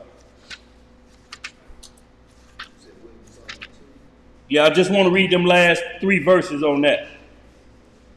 Wisdom of Solomon, chapter 2, verse 22. Yeah.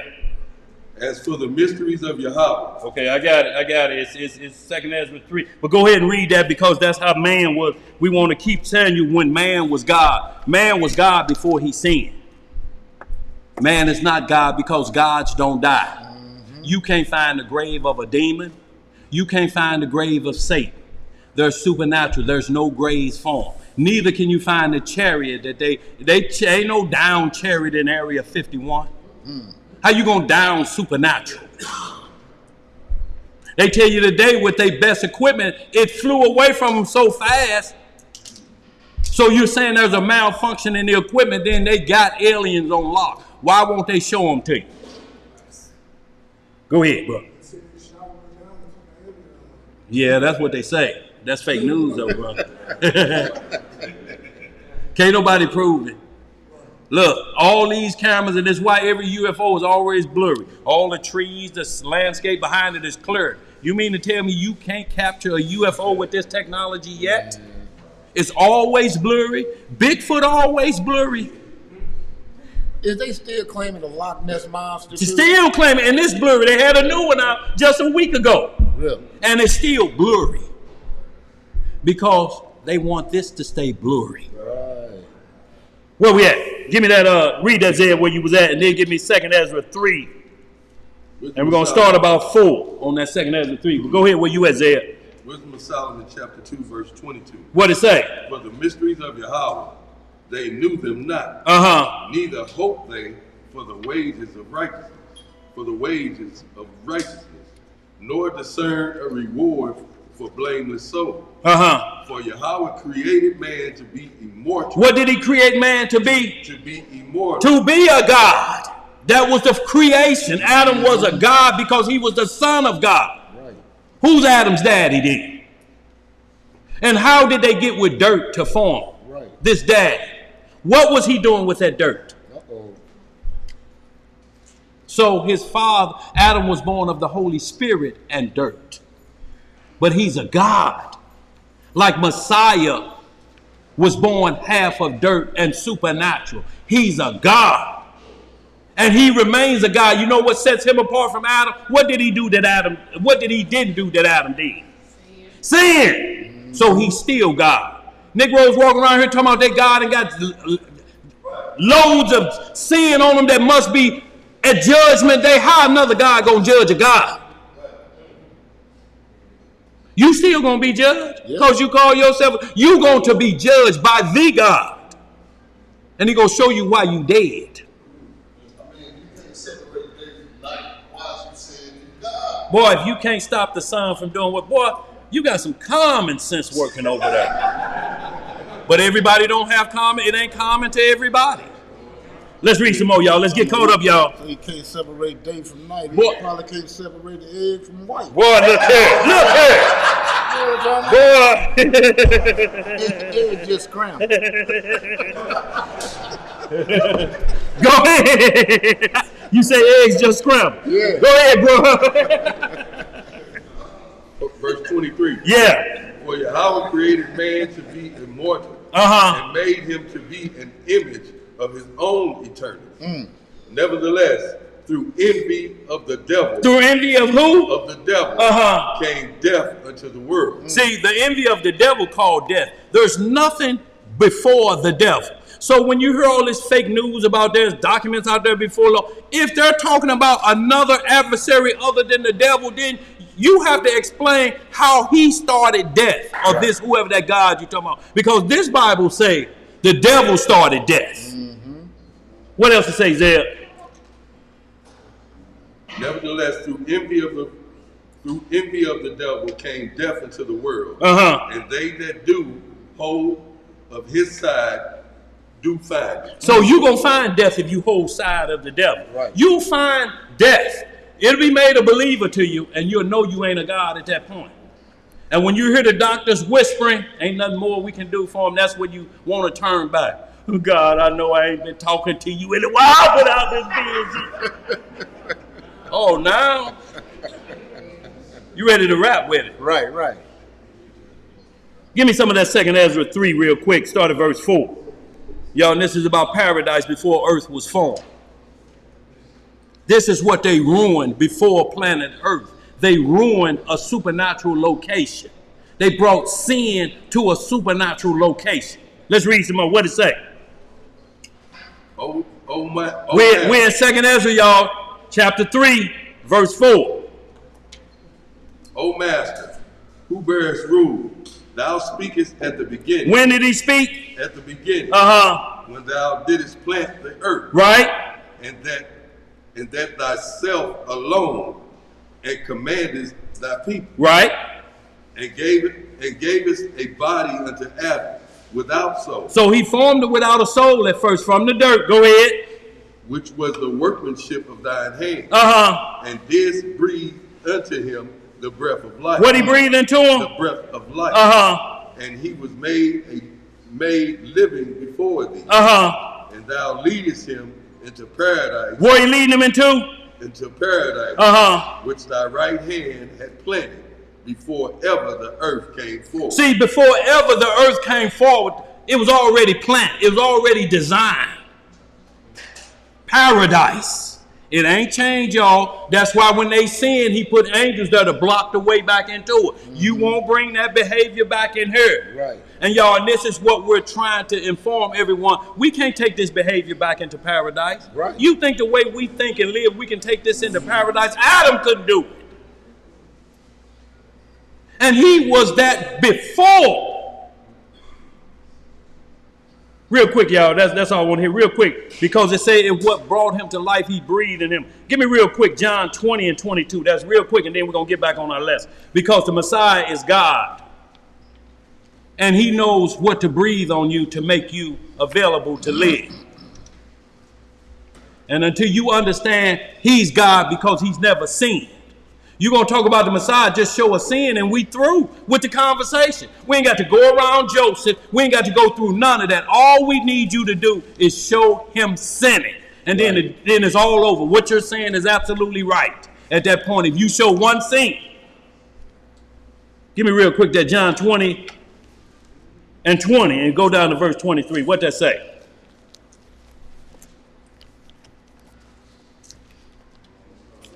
Yeah, you can read that. Everybody can read. Just read it loud, though. John chapter 20, verse 22. So now I ain't say that. John verse 20. Verse 20 through 22. 23. Yeah, go ahead. Is that what I said? Mm-hmm. Okay.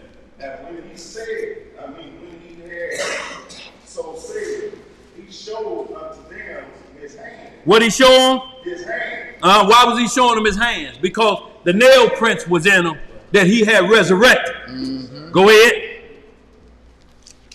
And his side. Then were the disciples glad when they saw the Lord. Right. Verse 21. Yeah. Then said Yeshua to them again, peace be unto you, as my Father has sent me, even so send I you. And when he had said this, he breathed on them. What did he do? He breathed on them. And what did he say next? And said unto them, receive ye the Holy Ghost. See, so that's just what we just read in that Wisdom of Solomon 3. It say, man created mortal. He said he made him, he fashioned him, and he breathed on him, and he became a living soul. So Christ has the same type of breath that at this point, they stayed with him through the regeneration. So this is after the resurrection that he put that breath on him to make them living souls. Then he breathed on them like that. Same thing in the garden, because that was him that breathed on Adam. Yep. And made him a living soul. Yo, this ain't hard. We just got to put the pieces together and watch out for fake news. Fake news will be without the law. That's how you going to know fake news, y'all. That's the tip-off. Fake news will void judgment and the law of God. Anything outside of that is fake news. Let's get back in it, y'all. We got to get caught up. We ain't got but about a good hour. We got to cover a few things. What you got back there, Thomas? About what?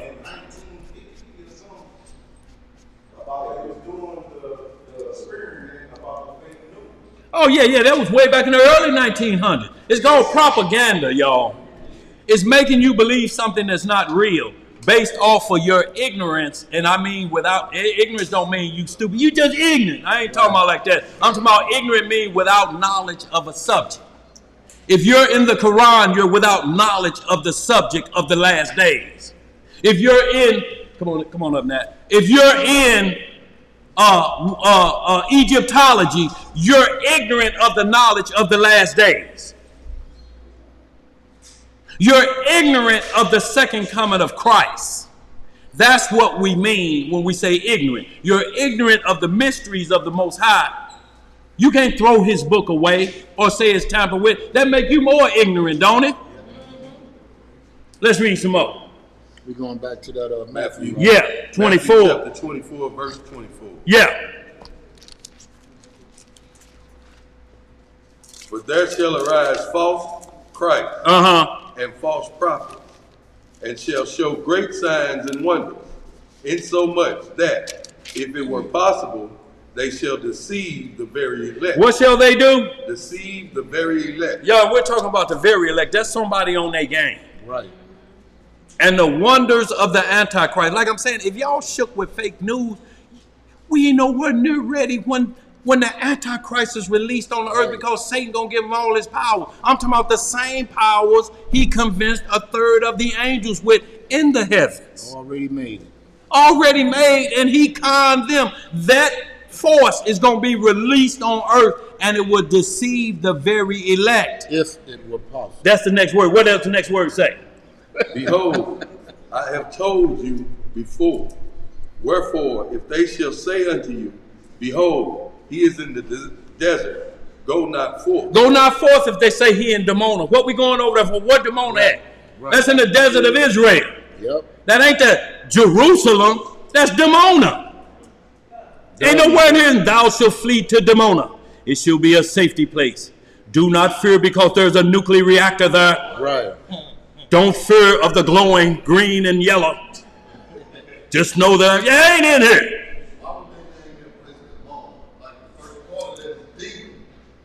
D.I. though. Mm-hmm. Yeah. No, that's all, bro. Look, good question though. We have to answer all questions. But they named it that because that's in the desert. It's not Jerusalem. It don't matter what they named it. They could have named it Boo Boo. You know, he'd be just in the land of Boo Boo saying, I'm the Messiah. Mm-hmm. But if he was in Jerusalem and Netanyahu was down on his knees, then he would be the Messiah. But he's in the desert trying to figure out how we're going to rehab these projects and to look like the kingdom that's mentioned in the Bible. It says streets of gold, so I need you to go down to Home Depot and get me 10 gallons of that gold number 7. Mm-hmm. I think they got it on sale. Right, and then we'll paint these streets to look like what they... How you going to see there's no hope there? How you going to compare the kingdom of God to where he say, if I was to show you a glimpse in this simple body, you'll have a heart attack? How you going to paint that? Same thing with the other man that called himself Messiah. Down in Florida, do you know he rehab projects? Now, me and Nerf grew up in the Doris Webby, Peabody House. Do you think a man could come on here and rehab the 1473 where we used to live on Park, rehab that to make us think we're in the kingdom versus where we live now? First off, it ain't even there no more. D grew up in them same projects I'm talking about back there. His cousin, uncle, know all his uncles. D, do you think we could change Peabody housing into the kingdom of God? The things I saw down there, it was very ungodly. What else it say? What else it say, Zaya? Verse 26 again. Yeah. Wherefore, if they shall say unto you, behold, he is in the desert, go not forth. Benjamin Carter. Behold, he is in the secret chamber. Hugh Lyon Mitchell, he was in the federal penitentiary. Right. A secret chamber. Anybody here know what cell he was in? It's a secret. It's a secret. Look, because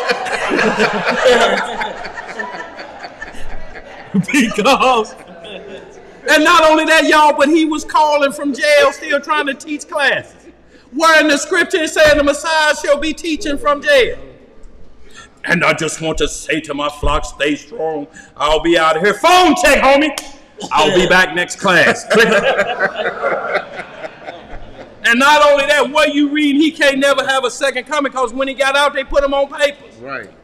They told him, and we want to see a job. Yeah. You better not touch the Bible anymore, ever, with a congregation. Well, can I just go to Canada? They say you can't go nowhere. When you get a job, you're going to need to report to the probation office. I don't care if you work at Burger King, but you need a job. You need them check stubs. And that's the one that was in the secret place. And do you know they still believe in him, Yahweh ben Yahweh? They still believe that even though his funeral was for 4 days and he still ain't got up. How many days the Messiah is supposed to be in the grave 3. before he get up? The 4th day, he was still on display. It's why the Messiah let Lazarus lay for 4 days. So it wouldn't be confused that Lazarus is the Messiah and resurrected. 4 days, so he's outside of prophecy. Just like that man was outside of prophecy. And you still believe it. You want to believe fake news. You want to believe a lie. That's fake news, ain't it? Yeah. Let's read some more. Where we at? I'm going to read verse 26 again. Yeah.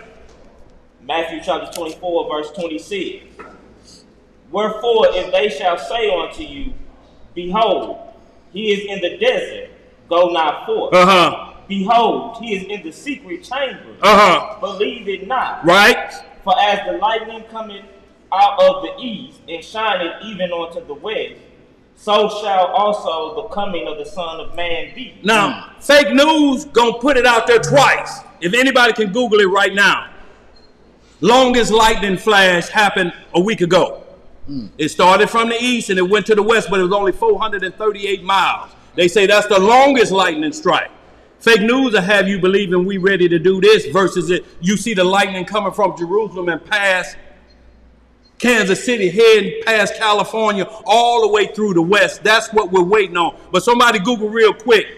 Longest lightning strike happened a few days ago, 438 miles. Can somebody get that for me with one of these smartphones? And then we'll continue on. I need y'all to see that because the fake news has got us on edge. What did it say, Tuba? Look like you got it.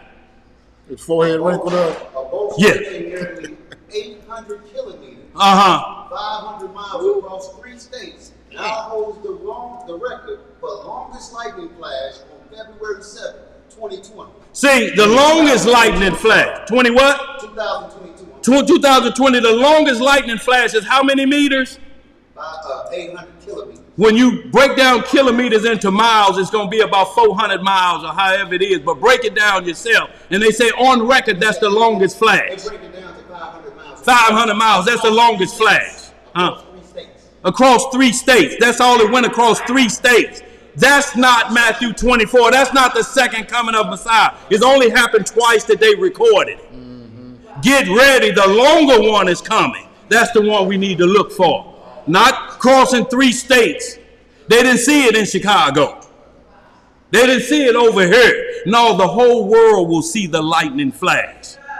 Fake news is on the rise, y'all. But not only that, but they letting us know it's possible for lightning to flash across 3 states. You think something because we seen it flash. Ooh, it hit the house next door. Mr. Johnson, patio on fire. No, I'm talking about that's 3 states.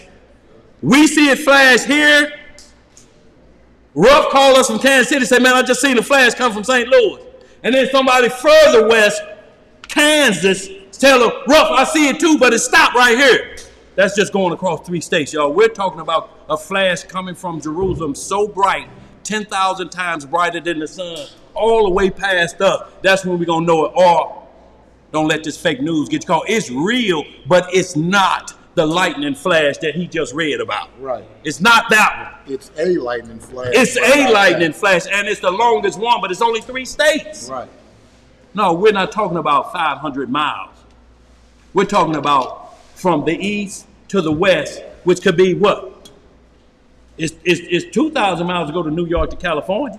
So can you imagine Jerusalem to the other end of the far west we can go? That state, we're talking about 10, 20, 30,000 mile flash. 500 miles don't impress me. You could have left that out the news. Mm-hmm. But only from the perspective of that it can happen. A lightning flash can be more than just knock Mr. Johnson's patio out. Right.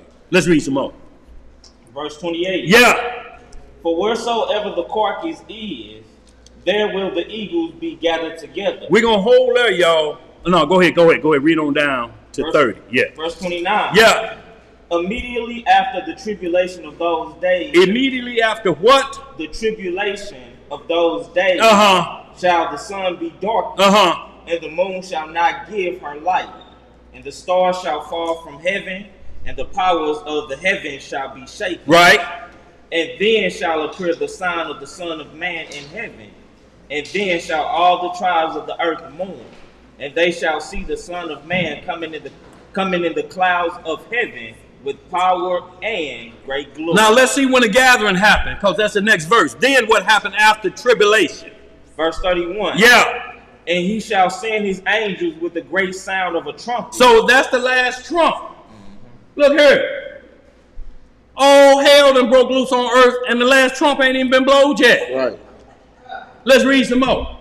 And they shall gather together his elect from the 4 winds. So we ain't in Jerusalem.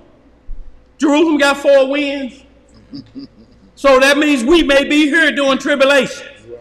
Till he gather us. Till he gathers. Since when do Jerusalem is mentioned as 4 winds? A gathering. Where we going to gather them from? Tel Aviv, Dimona, Goshen, Ashkelon. That's the 4 winds. The wind don't blow very far. Well, look here, boy. Where we at, Zed? From one end of the earth. From one end of where? From one end of heaven to the other. Keep going. Yeah. Verse 32. Now learn the parable of the fig tree. Right. When his branch is yet tender and putteth forth leaves, ye know that summer is nigh.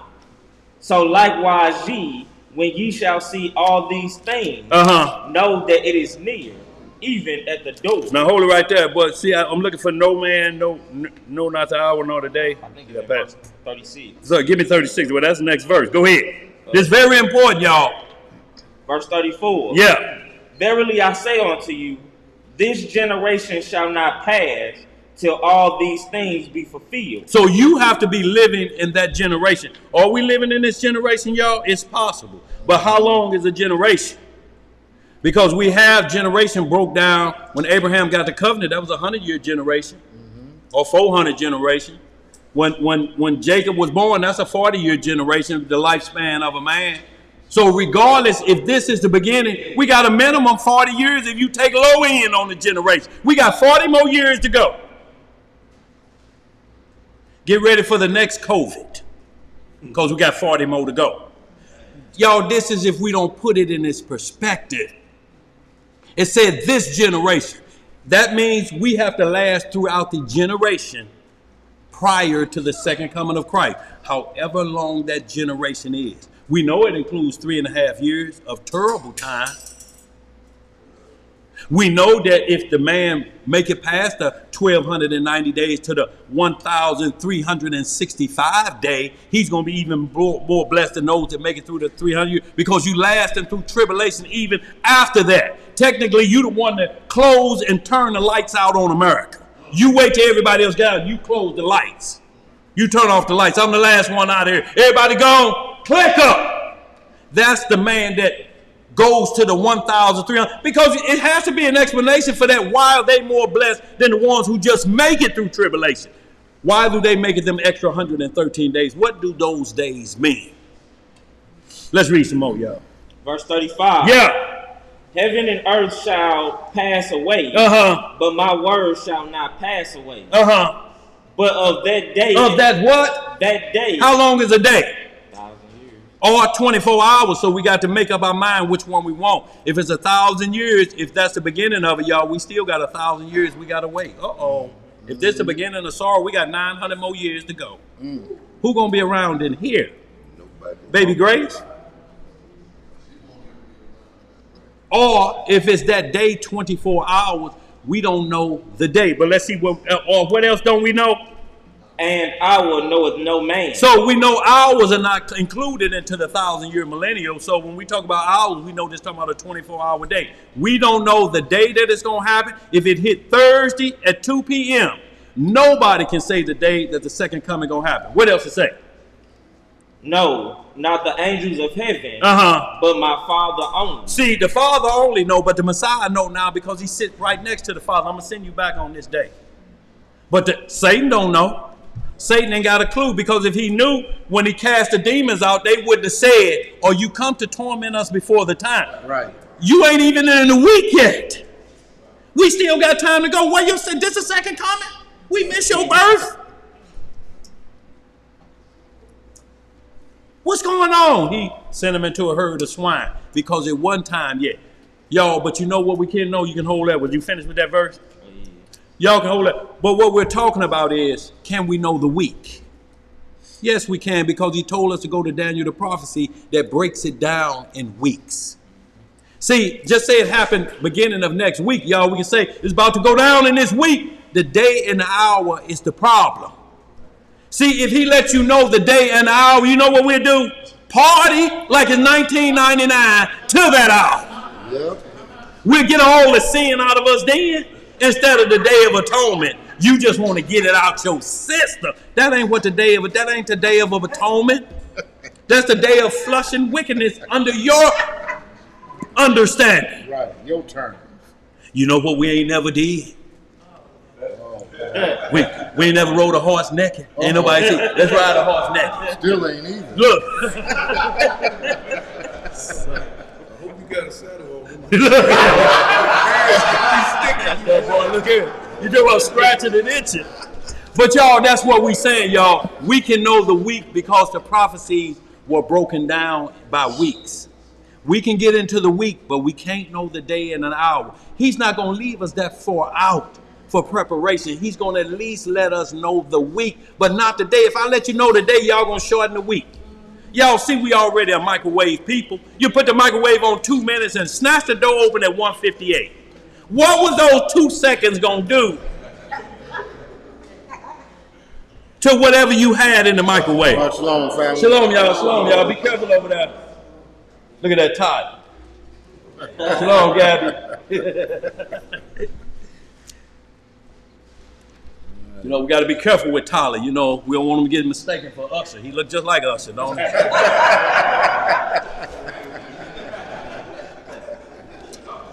Where we at, y'all? We're going to go to 2 Thessalonians. 2 Thessalonians 2. Go ahead, Sis Karen. I just wanted to interject. Satan knows. He doesn't know the exact time frame. He may know the week. He knows his time is running out Yeah. now. That's why he is running so rampant. Just like that lying walk did, be putting that cartoon stuff into the kids like the Tasmanian devil swirling around, turning them. The devil is running rampant now because he knows his time is running. Absolutely, but that means during that week, he don't know the hour or day neither. But he knows the week. That week he gonna turn it up, y'all. We ain't seen graphic because it said it has the mirror. When he turns it up, it's gonna be like the days of Noah and Sodom and Gomorrah before their destruction. All we have to do is read Jasher 18, 19 chapter to know day by day Sodom and Gomorrah. Genesis 6 chapter, Genesis 6 in the book of Jasher as well will tell us what to look for. Whether television tell us or not, it's going to be the behavior of individuals without shame. You will see a bed on a street corner putting in activity in front of a children's daycare. They'll put the bed right there where the children could be looking out the window like this. Is he hurting her, teacher? No, he's putting some hurt on her, but he ain't hurting her like you thinking. Go back and color. Where we at? Let's get some more, y'all. This is the 2 Thessalonians. 2 Thessalonians 2, y'all. Yeah. And then we're going to get right into Ezekiel 38, y'all. We're going to close this out, y'all, while we got a good hour. What you saying, sis, over there? These scriptures powerful, sis. I'm just a conduit. I'm just connected to the internet and hoping my Wi-Fi still working. No doubt. Y'all's plugged up. Where we at? All right, 2 Thessalonians chapter 2.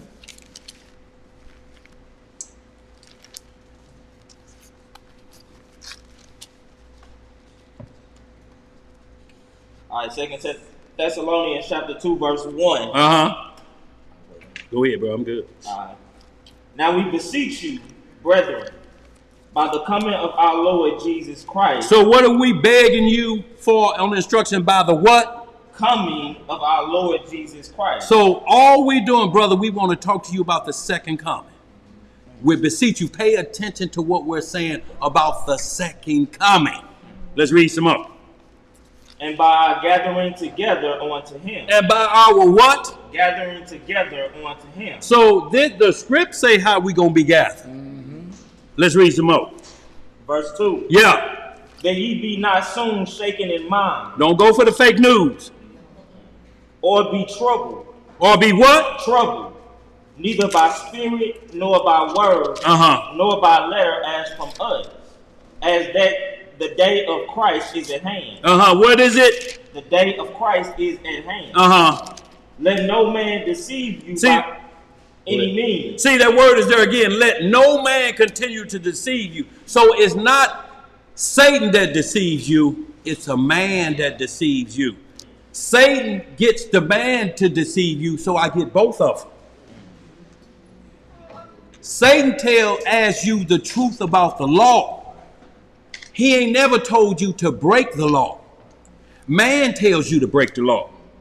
If man tells you to break the law, then he get two of you, especially the man that told you that.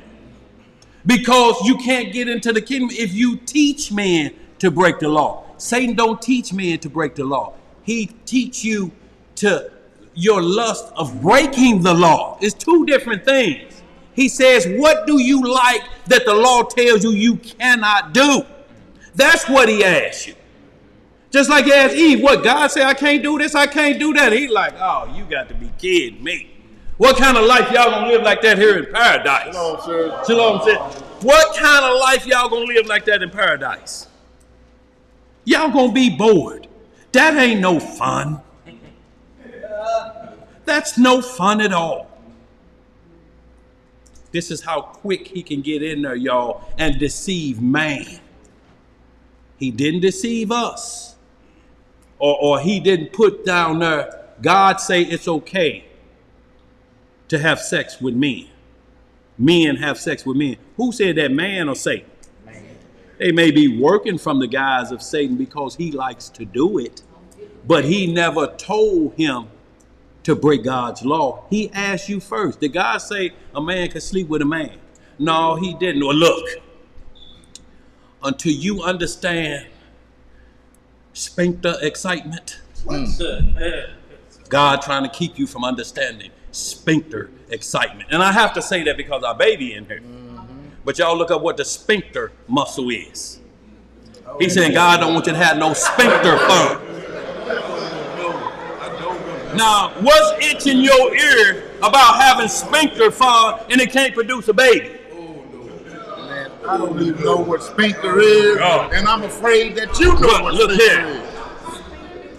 is. That too. That's what we're saying. That too, no doubt about it. But the man is in charge, so that's all we're saying. Because Adam was punished, and then the scriptures say Adam was punished, meaning that it was his woman, so he get all of that too. That was his wife. He can't escape that. They get individually punished.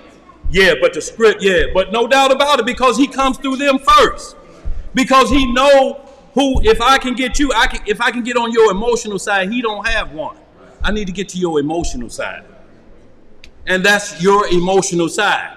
When you hear all this new booty talk, this fake doctrine talking about men get in touch with your feminine side, my feminine side just walked through the door. Her name's Zipporah.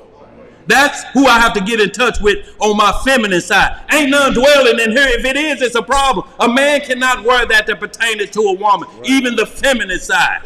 That's Egyptology talk, all of this and mean that. That's Egyptology talk. He told us to gird our loins with what? The truth is, a man can't wear that pertains to a woman. Under no circumstance. You can't act like you got a womb. You can't do no womb work.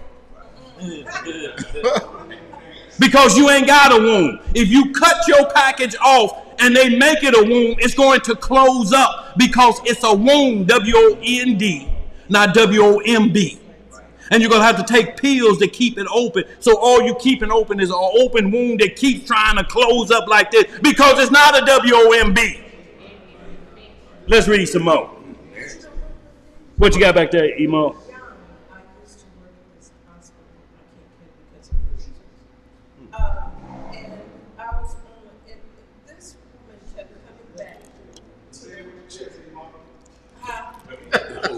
Well, he just say speak louder, Emo. Go ahead, Emo. Mr. Like what? Yeah, right. Yeah, right here, yeah. You got to do more than what Bob Marley's church got to put in dreadlocks on. Go ahead, I'm just messing with you. Something. Go ahead, Emo.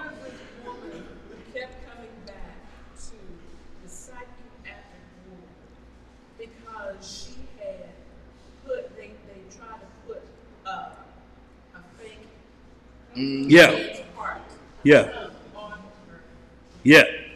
Uh-huh. And she kept going back and forth to there, and because there have been a couple times where it kept rotting. Right. And so this last. Yeah, it's gonna rot. It's an open wound. It ain't yours. Right. Not only that, well, it's your open wound, but it can't be made into the woman. Right. It can't be made into the woman. Shalom, get it. It can't be made into the woman. But you're absolutely right, Emo. They'll keep coming back. And it happened when she was having, and it ended up in the only womb of the woman. Yeah. And they both had a psychiatric Look, y'all, we ain't gonna tarry too long on that song, Margaret. Y'all, we ain't gonna tarry too long, y'all, because we got to get through that Ezekiel, y'all, to line it up. So, y'all, all we're saying is that they'll fake themselves out. Now, look, women all time, every time they break up with a man, they do like this. Why is that? See, you've been married for 30 years. That didn't make no difference then for 30 years. Now you divorced and you want any other potential woman out there this is the deal. And y'all, Gracie don't know what I'm talking about. So, this is always the attack. 30 years you've been with him now, right. and 5 babies. Now is this. Right. Now I want you to think about this. When these transsexuals turn into a man, it's a part of a woman that only gets about this long, and that's what they use to please a woman with. And it's shorter. It's this long. I can't go into detail, but y'all know what I'm talking about on the woman that they bump. It's only this long. But a man, you put him out of business for this long, give him a bad name. What satisfaction is you getting with tinier than that?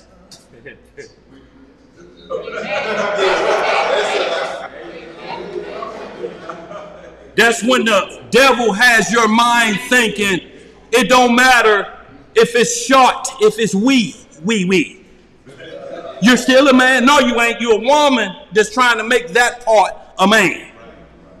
What you got about that, Getty? Too long, fam, but according to what you just said, it sounds like a little leaven will leaven the whole lump. Absolutely, but you got to be here at least another hour before we get interrupted again, Getty. You don't know what we're talking about. Let's get some more. What this class about? Let's get some more, y'all. We got to get going. We can't have no more interruptions. But Getty, you ain't interrupted. I'm just telling you what we on. Do you know the title of the class? Because we got to explain everything from that perspective. Let's get it, y'all. Where we at? Verse 3. Yeah. Let no man deceive you by any means. Right. For that day shall not come, except there come a falling away first, and that man of sin be revealed, the son of perdition. The son of perdition. So that day cannot happen. The second coming of Christ cannot happen until the son of perdition is manifested on this earth. It cannot. It didn't say it might not. It said it will not happen until the son of perdition become on earth, because he's going to try to imitate the Messiah. Satan is imitating the Father. The son of perdition, or the antichrist, is Satan's son. So he's going to give his son, the antichrist, all of his power, like all power in heaven and earth was turned over to the Messiah when he was crucified. It said all heaven and earth power is turned over to you, Messiah. Satan is going to do the same thing with the antichrist. As we keep reading, you're going to see what Satan dump on it. And it's called the son of perdition. Perdition is the other side of paradise.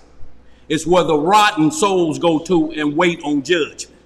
It's torment there. It's rough living. It's not the lake of fire. Lake of fire is called the greater damnation. This is damnation on the other side of paradise, where Abraham, what a rich man said, can I go come over there, Abraham? Abraham said, I can't come over there. And that tip of that ain't gonna last you but a second. And you'll be on fire again. I can't come over there, too late, player. That's where Judas Iscariot, when they say he immediately went to perdition. And that's where the Antichrist is coming from, perdition. Nero Caesar went to perdition. So we got many candidates that could be the Antichrist. And that's what Matthew 24 said. Many shall say I'm coming as Christ. Antichrist as well. What you got? Because the Antichrist is going to call himself the Messiah, ain't he? Christ means Messiah. So the Antichrist is going to be the against Messiah. Go ahead. He don't know the day nor the hour. Let's put him in the week. Let's put him in the week. He have to do what? No, he don't have to go through life, because all he gonna do is be presented. He could be 30 years old right now. He could be already on this earth. All he doing is just waiting for the coronation. He's waiting for the temple to be built, because he has to go in there. If we got to wait on a baby to be born, then thank you for telling us how much longer we have to go.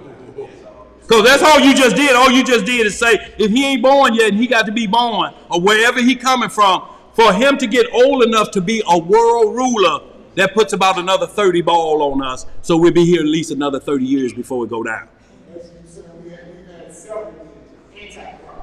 We'd have several of them, not the Antichrist. Right. They're going to Christian him as the Messiah. As the book of Revelation speaks. They're going to say that's the second coming. But the script tell us that ain't the second coming, because we got to see the lightning flash. See, that may be why they setting up the longest lightning flash for 3 states. That ain't going to be it. Because you set them up in Jerusalem, that flash only going 500 miles. It's going down to Ascalon, and that's going to be it. We won't see the flash. You see the flash? You see the flash? No, they just turned the lights on and the bulb blew. I saw that flash. No, it's a different flash. The sun is still up there. And the sun's still up there. What you got back there, D? Well, we finna read that, bro. That's what we got to understand. Nero Caesar, this what knocks the preterism doctrine out, because they say we already been through the 1,000-year millennium.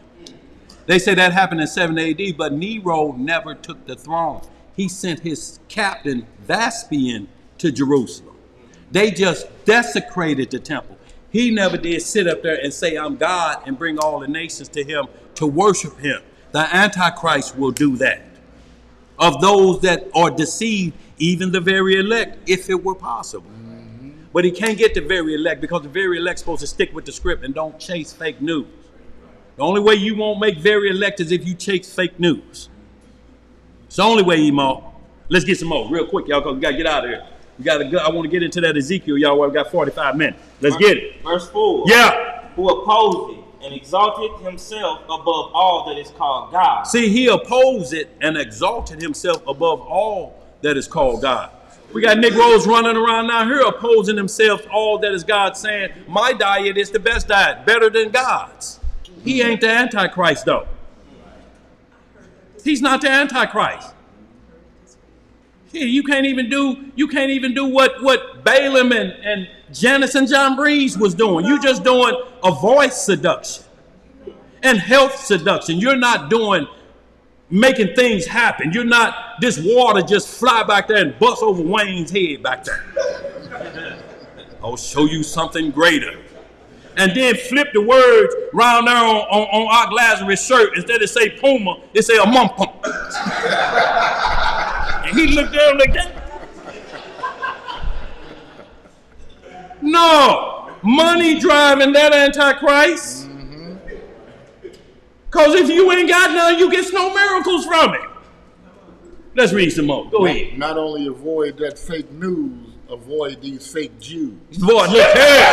Boy, you. I don't know what it is. What was it this morning? What brand of coffee was that? Sweeties or Yeah, it was that. Okay. Yes, sir. Go ahead, bro. Verse 4. Yeah. Who opposed it and exalted himself above all that is called God, or that is worshipped. Or that is worshipped. Go ahead.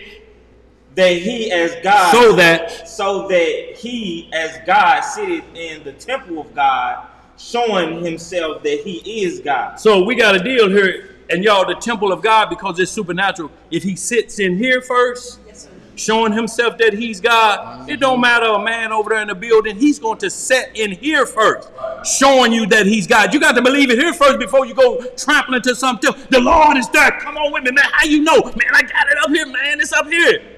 And you get somebody to chase you to the temple. He first got to get in this temple showing that he is God. You ain't going to get there and say, man, that ain't God. When you go up there to worship him as God, it's going to be in this temple. This is what Paul is talking about. You can't bring that drama into this temple made without hands of men. When he said Christ don't dwell in temples made without man's hand, you can't let man's hands make Christ inside of your temple. That's called man worship. Let's get some more. Let's enjoy this feast, y'all. Let's go back and get a little more. We ain't taking it as a glutton. We just taking a little bit at a time. Because you go to Golden Corral and get all of the mashed potatoes, all the corn, peas, and turkey going to be left on your plate. And you're going to be sitting there. Should I just force it down?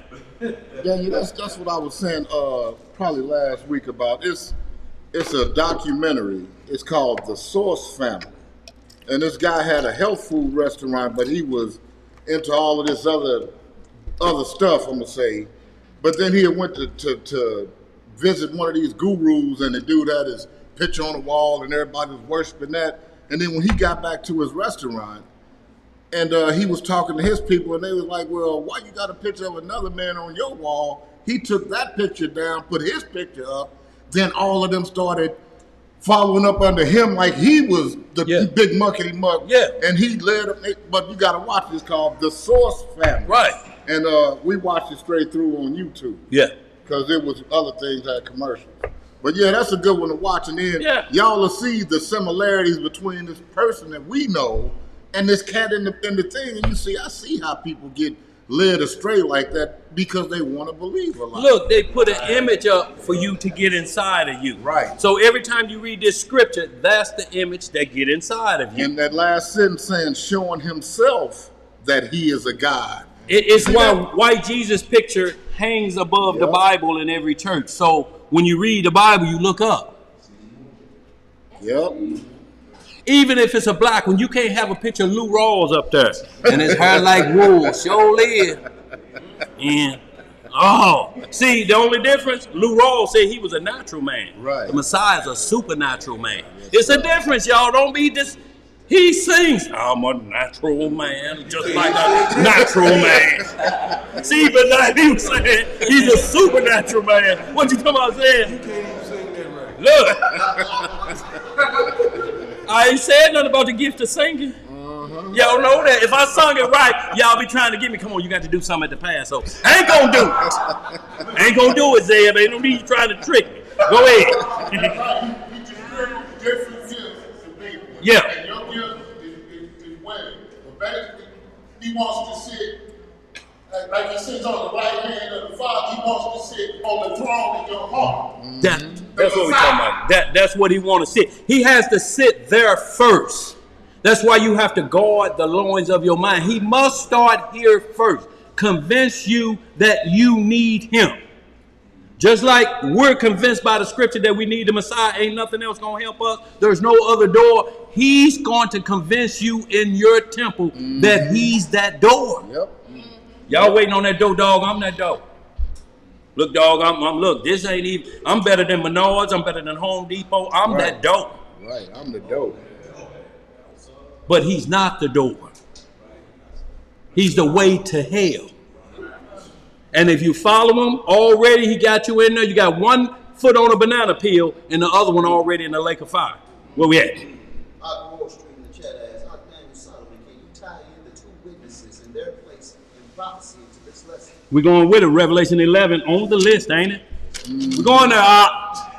The Spirit is connecting with you. We got to do it. That's why we got to get on through this, y'all. We got to get on through it, y'all, because we ain't got but a few minutes. Let's get it. Verse 5. Yeah. Remember ye not that when I was yet with you, I told you these things. See, just like we got to remember the Sabbath, the same way. Don't exhaust yourself on the Sabbath. Remember when I was with y'all, I told y'all about that? But it's good to do well on the Sabbath. Remember when I told y'all these things, just like he's saying now, if somebody come and say they God and you see the sun and the moon up there, if you believe that, you want to believe a lie. You want to believe a lie. He don't have power over the sun and the moon like the Messiah. The Messiah told a storm like this. When Peter and them was panicking and thought they was finna drown, he did like this, cut it out, and went back to sleep. Shalom, bro. If ain't nobody, shalom, girl. If ain't nobody pulling them stunts, how you going for the 3-card Monty? This got you. And he got clear cuts. Let's get it, y'all. We got to get caught up. Verse 6. Yeah. And now you know what withholdeth, that he might be revealed in his time. In his what? In his time. See, he got to be revealed in his time. Not nobody else's time. There's a time for the Antichrist, and certain things must take place before he's revealed in his time. That don't mean he's not on the earth, just like the 144,000. They're all male virgins, and no guile is found in their mouth. Where were they redeemed from? From the earth. So this is what we have to understand. Satan got his Antichrist already on the earth, set and laying the groundwork for him. Like we're laying the groundwork for Messiah. Satan got his boys laying the groundwork for the Antichrist. It's a spiritual war. Let's read some more. Yes, ma'am. Can you break that down? Because I was trying to talk, Mm-hmm. read and say that. Oh, that's going to be a task, Emo. But I talked with a lady today on the phone this morning, and she mentioned 144,000. Right. That's why when you just said, can you break that down? Because even though she is not here, Right. she's listening to you. Well, the 144,000, chapter 7 of Revelation and chapter 14 breaks it down. They must be of the 12 tribes of Israel. The kicker is they're all male virgins. That eliminates Jehovah's Witness teaching. Because they say 144,000 could be women. The scripts say they all male virgins, meaning that they have never slept with another doctrine. Understand when we started off in Ezekiel 16, they were sleeping with other doctrines. That's why he called us a hoe. Because we were sleeping with other doctrines and we were, I'm sorry. Break it down. No, I forgot about grace. Yeah. No, the correct term is whore. Okay.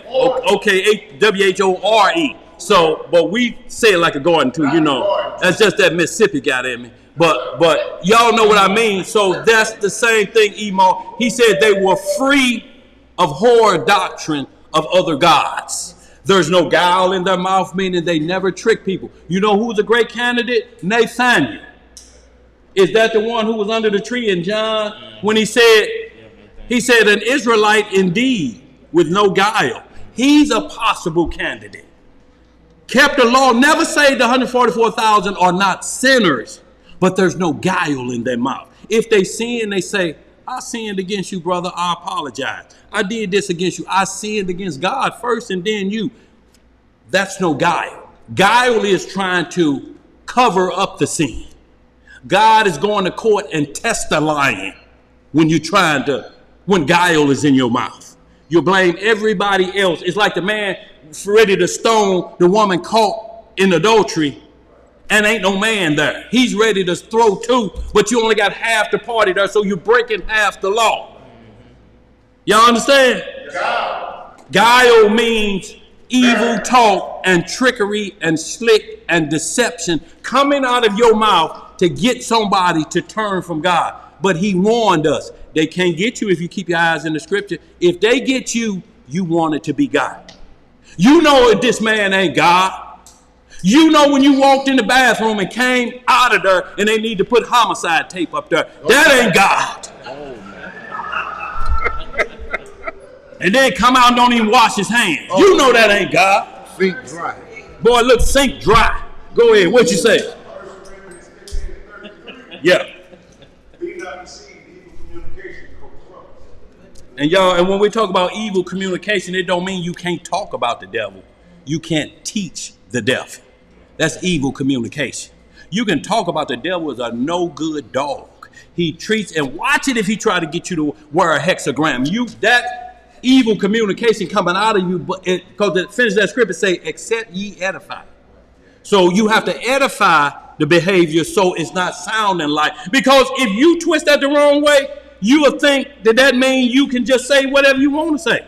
Man, and I hit him with, or you were thinking this what it means. Man, when I hit him with that GD book of Daniel, then I hit him with them MF Revelations. See, people think that's what corrupt communication means. No, it says don't let the dark side teaching come out of your mouth to teach an individual. How would you know the wiles of the devil? That means you can see the tricks he doing. I mean the tricks of the devil. It don't mean you have to get in there and then you shall put down 2 rat ankles, 3 spiders, blow into that candle. If that's not the wiles of the devil he wants you to talk about. He don't want you to learn that because you're going to go do it to see if it works. We got to get on, y'all. Go ahead, get the last one. We got to get moving. Bring Titus chapter 1 verse 13 right there. What's that? Rebuke them short. Absolutely, but you gotta know. They may be sound in the faith. Right, but you have to know how to bring it to them, because the deception is there. Because you can't bring it to them not to touch it at all, or you won't know the wiles of the devil. You have to know your adversary, and all this means, like if you ever had a football team, the coach go do what? Scout the other what? To learn what they doing. It's not to help them. It's to let you know which angle they're going to come at and try to get the quarterback. They know Earl Nee is bad, but he's a superstar and they're getting back pay. They put him in there anyway. And when they blow past him and he blow his knee out, then he's at home talking about how he used to be a good football player in high school. You like a dope dealer in jail talking about how much fun you had at the boom boom room. And then I would throw money up like that and lights out. Oh, okay, I'll finish it tomorrow.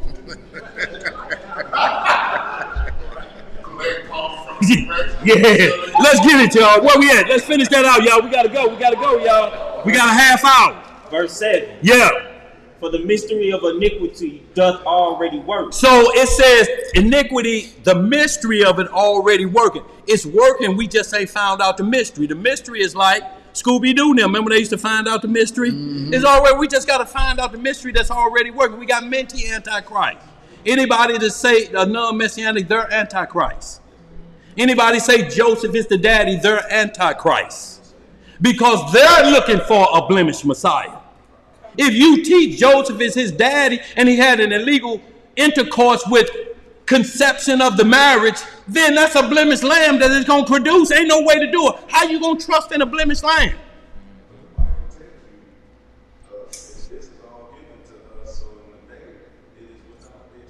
It's without excuse. Well, because they don't want it to happen either. Look, we want the kingdom, but we'd rather have it with a dog like us. You're going to put a dog like us in charge, just like on the Rockadooshies on Ruthless. Every trailer got a picture of the lowest, the freakiest. Yeah. He ain't the highest. He's the lowest, the freakiest. He's the highest out there. He's the highest out there, you're right. Because ain't nobody else get his but the parole officer. Now when the parole officer come, he the highest. Because when the parole officer come, he call him by his birth name. Tyrone, where the money? You got them fooled that you the highest. But to me, you 016753. I only know you by your number. Tyrone, where the money? And then he drive off and he furious. If I had the power of God, I'd kill Lilo. But he's the son of a senator, so I can't. So y'all don't do nothing to him either. Your God done told y'all. I'm scared of somebody else. That's like a karate expert. Somebody kill your teacher, and you so angry he killed my teacher, and you going to try to get some? He killed who training you? What you got? Just be mad he killed my teacher. That's all it ought to be. And I'm going to go to the funeral or something. That's it. But if he killed your teacher, what you got? They didn't kill the Messiah. He laid his life down for us. That's a difference. Let's read some more, y'all. Verse 8. Yeah. And then shall the wicked be revealed. Then shall the what? The wicked be revealed. Whom the Lord shall consume with the spirit of his mouth, and shall destroy with the brightness of his coming. So ain't no gathering till the Antichrist is destroyed by the Messiah. Let's read some more. Even him whose coming is after the working of Satan. Who is this working after the Antichrist? The working of Satan with all power and signs and lying wonders. With all power and signs and lying wonders. I want you to understand that. That hurricane or that tornado he caused to kill Job's children. He will be granted that power because Satan had that power. When the Messiah rebuked the storm, who you think was trying to rev the storm up but Lucifer? Cut it out. And they like, man, who tell a storm to quit? Right. And it does. And it does. That's the difference. So, with lying wonders, his lying wonder is called heart system. Yep. The heart can make rain over here, but it's a genie out of the bottle. They can't control it. Right. It'll destroy their own property. They're like, oh, hold up. It's too crazy. We can't control it. It's loose. It's like the magicians in Egypt when Moses and Aaron sent frogs. They're like, you ain't did nothing. We can make some frog come. Get them, frog. But all the frogs are attacking y'all. So all y'all did was double up the frogs on your own self. Let's read some more, y'all. Verse 10. Yeah. And with all deceivableness of unrighteousness in them that perish. In them that do what? Perish. See, he say all deceivableness and unrighteousness in them that perish. See, it's them that already believe in the lie. Go ahead. Because they receive not the love of the truth. That they might be saved. That they might be saved. Not will be saved, but might be saved. You believe in a lie and you think you still can be saved. You actually believe this individual here. Like Jake was on the radio and the boy talking about, that man is here on earth. Jake say, who you talking about? Who on earth right now? The Messiah? Yahweh ben Yahweh. He said, oh, bro, you high as the cost of living. He said, you're talking about Hulon Mitchell, the son of Pearlie and Hulon Sr. that was in the Air Force, that was a Muslim and they kicked him out for looking over in the stalls of men while they were urinating. That man is the Messiah.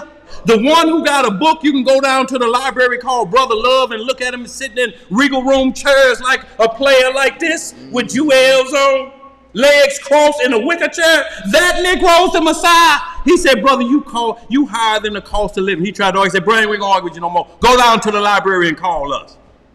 He said, I used to order the weapons for this guy in St. Louis. And I was gonna kill Jacob. But the spirit kept telling me, go down to the library. Go down to the library and make him a lie, and then you can kill him. And he went down there and the spirit was on him. He said he kept putting change in the meter. Scared to go in the library. 2 hours of sitting in there and 8 quarters. Finally, he got up and went in there and that said, excuse me, yes, how may I help you? Do you have a book called Brother Love? Yes, aisle 13. He said his heart went down in his stomach. And when he said he got over there and saw the book and he looked at it,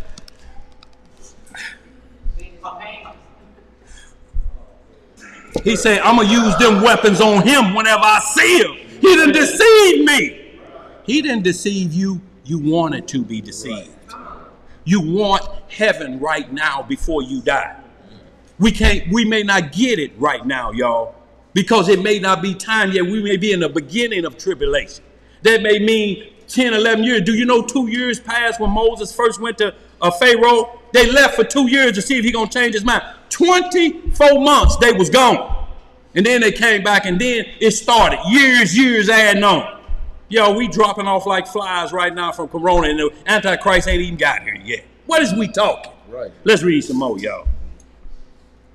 Verse 11. Yeah. And for this cause God shall send them strong delusion, that they should believe a lie, that they all might be damned who believe not the truth, but have pleasure in unrighteousness. What they got pleasure in? Unrighteousness.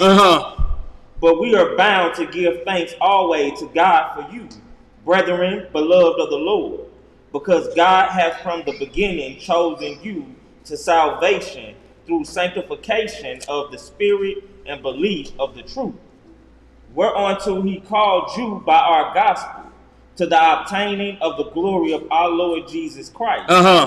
Therefore, brethren, stand fast. What we got to do? Stand fast. And hold the traditions which ye have been taught, whether by word or our epistle.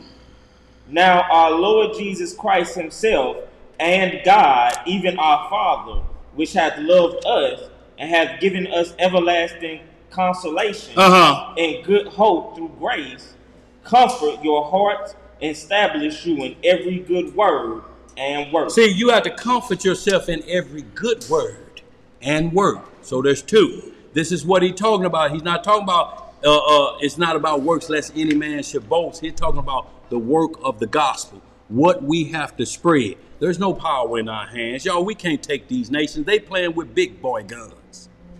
Y'all seeing what Ukraine look like, and that's their own people. All Putin saying is, I want our piece of land back. Just like when Iraq said, we want Kuwait back. Winston Churchill took that from us. That British ruler came and separated Kuwait that from Iraq. We want our land back. And it's the same way. They're saying, we want our land back. We want Ukraine back. That belongs to Russia. That's all part of Gog. But now we rushing into making this already, and Antichrist ain't even on the throne yet. He got 3.5 years to run. We at least 3.5 years out if this is the war. We at least 3.5 years out. Ain't seen nothing yet. Let's read some more. Where we at? We finished that? Yeah, that's all right, y'all. Let's get right to Ezekiel 38. We're going to run through just a bit of that. Going to change just the mindset on this war not being the Gog and Magog. We're going to hit Revelation 11 real quick. Homework may be Ezekiel 39, all of that, but it's something very important in 38 that we're going to read that's going to set the war in its right time, because there's a time for Ezekiel. Y'all got to remember, Ezekiel is prophesying what he saw in a vision. Messiah came and told us about the vision and what's going to take place. It's a difference. It's a difference in saying, I'm going to be part of what you saw. If you don't believe it, put your hand in there, pull it back out.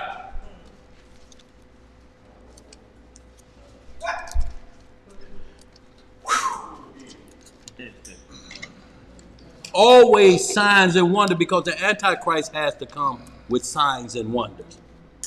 When he say it's a miracle, the blind see now, but they have something else connected to it, so it's not healed. They just found a way to help restore the vision, but it's based off of you keeping that electronic clean, making sure you don't have a 3G vision chip in your head to see and 5G up. Because if it is, you blind again, ain't you? Yep. Yeah, man, dogs play me, man, and upgrade the tower to 5G. Who is that in here? Who? That's where you're going to be right back to. Mm-hmm. Let's read some more, y'all. Yeah, Ezekiel 38. Let's go back to Zed. Go ahead, Ez, get it. All right, Ezekiel chapter You here 38. too? Okay, you got it, then. To get that rotation going. Go ahead. Start the rotation. It's all good. 38. Uh-huh. I'm reading in the book of Ezekiel, chapter 38. Start the reading in verse 1. And the word of the Most High came unto me, saying, Son of man, set thy face against God. Who is setting it against? Against God. Uh-huh. The land of Magog, the chief prince of Meshech and Tubal, and prophesy against him. He says, so first set your face against the land of God. And there may be a chief prince in there. Just say Gog is the Ukraine. And the chief man come is Putin. You're still in that land. It's just this guy's running everything in that land. So it's land prophecy first. Set your mind against the land of God. There's going to be a high man in there. They calling for the assassination of Putin. If he gone, then that removes him out your way. You're going to have to deal with somebody else. So you still but set your mind on just that land mass. People been moving in and out of that land. That land belonged to islanders first. Hawaiians and Eskimo. When last time y'all seen an Eskimo? They done took it over. When the last time you seen a Hawaiian running Hawaii? Last time I looked, Dano was booking her. And Jack Lord was the ruler of Hawaii. Book him, Dano. I ain't seen no Hawaiian booking her. Hawaiian was playing the server. His name was Tua. Wasn't that his name? Lock him up, Tua. Let's get some more. Verse 3. Yeah. And say, Thus saith the Most High Yah, Behold, I am against thee, O God. The land or the man? The man. Okay, go ahead. The chief prince of Meshech and Tubal. See, he's against the land and the chief prince of Tubal. But it keeps saying, O God. Mm-hmm. Go ahead. Verse 4. Yeah. And I will turn thee back and put hooks into thy jaws, and I will bring thee forth and all thine armies, horses and horsemen, all of them clothed with all sorts of armor, even a great company with bucklers and shields, all of them handling swords. Now, if we stop there, then the prophecy works for today. Because they say it's a 40-mile array of weaponry coming from Russia into the Ukraine. 40 miles of tanks. I want y'all to understand that. 40 miles of tanks. That's like from here past Six Flags is 33 miles. It's 7 more miles of tanks, just like here in the St. Louis. That's how long the convoy is. If you stop with the prophecy there, you can point and say, see here, Ezekiel 38 is finna be performed. But we got some problems with what the next verses say. What the next verses say? Verse 5. Yeah. Persia, Ethiopia, and Libya with them. Uh-huh. All of them with shield and helmet. Is anybody seen Persia and Ethiopia with Putin yet? Who else with him? Let's read some more. Verse 6. Yeah. Gomer and all his bands, the house of Togarmah, of the north quarters, and all his bands, and many people with thee. See, many people with Gog and the prince of Teachabu. So far, he's solo, ain't he? Mm-hmm. Right now, the world is against him. The United Nations against Russia. They're putting sanctions on him. He ain't coming with a crew putting sanctions on everybody else. He's solo. Yeah. Solo bolo. No, what I'm talking about is they saying they will be with him when he comes. Other nations. Ain't no other nations with him right now. So the prophecy for God is not now. Right. This is not Ezekiel 38 that's happening now because Russia making a move on its own nation. Russia ain't making a move on Jerusalem. It's taking its own nation back. You can't force the scripture to be that now. It's not that God. It's not that Prince Chief of Tubal. It's not Putin yet. Let's read some more. Verse 7. Yeah. Be thou prepared. Be what? Be prepared. And prepare for thyself, thou and all thy company that are assembled unto thee. And be thou a guard unto them. After many days thou shalt be visited. In the latter years. In the latter what? In the latter years thou shalt come into the land that is brought back from the sword, and is gathered out of many people against the mountains of Israel, right, which have been always waste, but it is brought forth out of the nations, and they shall dwell safely, all of them. So right now, if they're moving on Jerusalem, and you're reading Ezekiel 38 like this happening, then who running Jerusalem right now? Who's in charge of Jerusalem? Who? Who's it? Then this scripture is talking about they Israel. We are donkeyed out then. It's another word for donkey. So we that out right now because we're not in Jerusalem. The Hebrews that in Jerusalem are not in Jerusalem. They're on the outskirts of Jerusalem. So if you want this to happen now, then who's in charge of Jerusalem right now because he's surrounding the city of the saints? Then they the saints? Do you want it now? You want them to be the saints? Because that makes us Hamites or Japhites. Because they would be the Shemites. Let's read some more. Verse 9. Yeah. Thou shalt ascend and come like a storm. Thou shalt be like a cloud to cover the land. Thou and all thy bands and many people with thee. Thus saith the Most High Yah. It shall also come to pass that at the same time shall things come into thy mind, and thou shalt think an evil thought. What shall you think? An evil thought. And thou shalt say, I will go up to the land of unwalled villages. I will go to them that are at rest, that dwell safely, all of them dwelling without walls, and having neither bars nor gates, to take a spoil, and to take a prey, to turn thine hand upon the desolate places that are now inhabited, and upon the people that are gathered out of the nations, which have gotten cattle and goods, that dwell in the midst of the land. If this the war, why we ain't at home? Because this going to be taken from us or attempted to be taken from us by Gog and his band. That means we have to be at home, or those who are in our land is Israel. You can't have it both ways. Let's read some more. Verse 13. Yeah. Sheba and Dedan and the merchants of Tarshish with all the young lions thereof shall say unto thee, Art thou come to take a spoil? Hast thou gathered thy company to take a prey, to carry away silver and gold, to take away cattle and goods, to take a great spoil? Right. Therefore, son of man, prophesy and say unto God. Say unto who? Unto God. That's just the land, because with the first son God got off the ark, that's Japheth's son. Is he talking to him? No, he's talking to the land. Let's read some more. Therefore, son of man, prophesy and say unto God, Thus saith the Most High Yah, In that day when my people of Israel dwelleth safely, shalt thou not know it. See, when Israel dwelleth safely, is that now? No. No, because we just had a couple police killings yesterday. So it can't be now. No.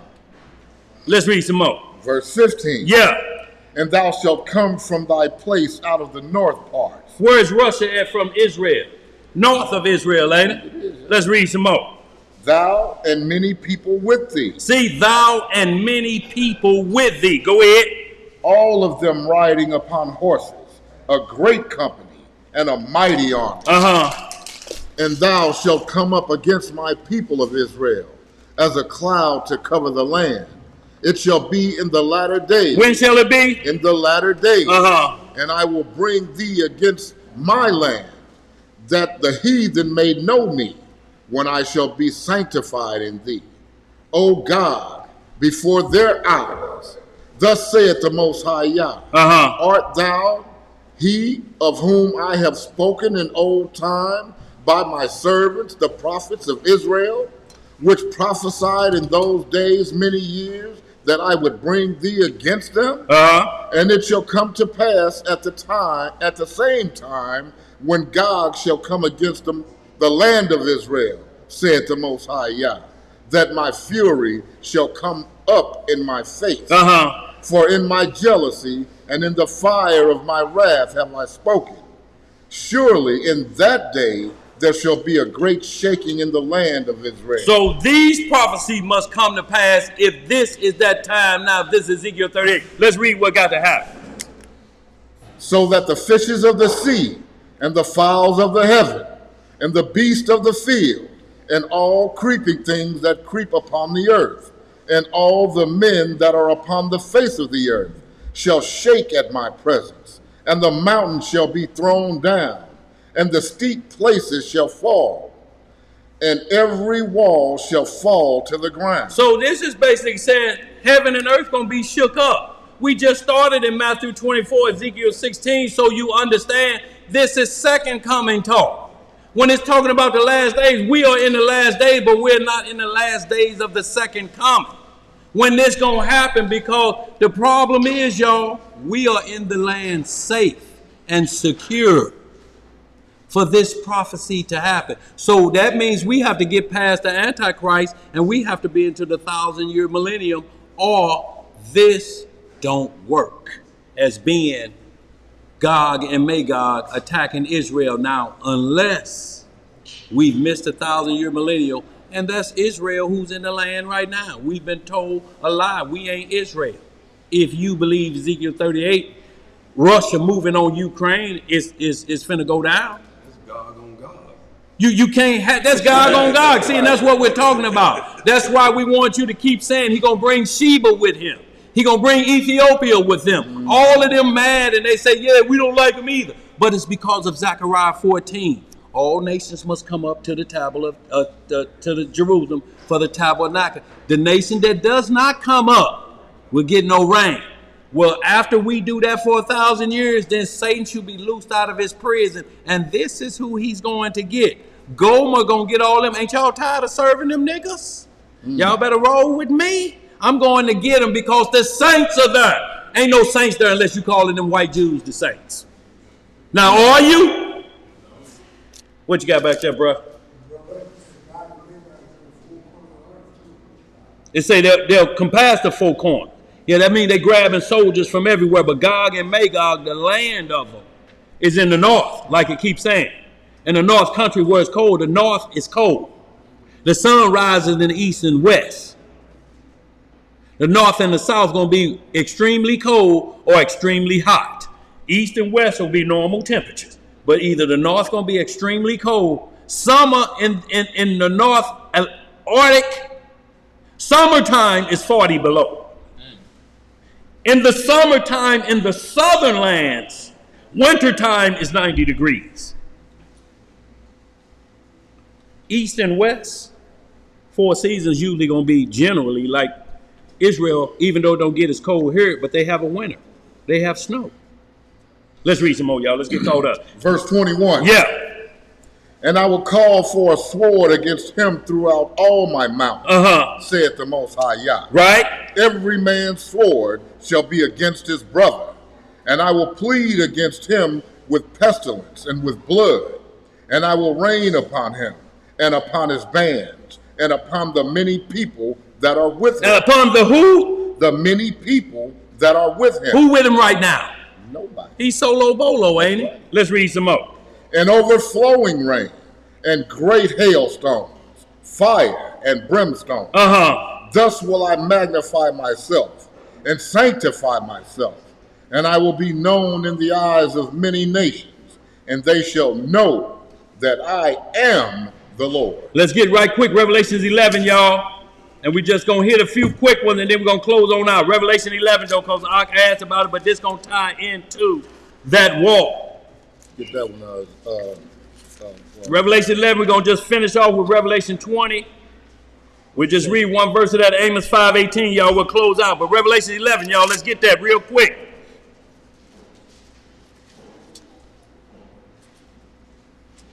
Because it's going to handle the two. Because look, Antichrist got to be faced the two witnesses. The two witnesses still got to show up before the second coming. That's who the Antichrist gonna battle. If God is all ready to take Jerusalem and the saints there, we missed the two witnesses battling the Antichrist. Anybody got any news reports about Enoch and Elijah laying in the ground for 3 years and then finally they stand up on their feet and get called to heaven? Did we miss that? No. Let's read some more. Revelation chapter 11, verse 1. Yeah. And there was given me a reed like unto a rod. And the angel stood, saying, Rise, and measure the temple of God, and the altar, and them that worship therein.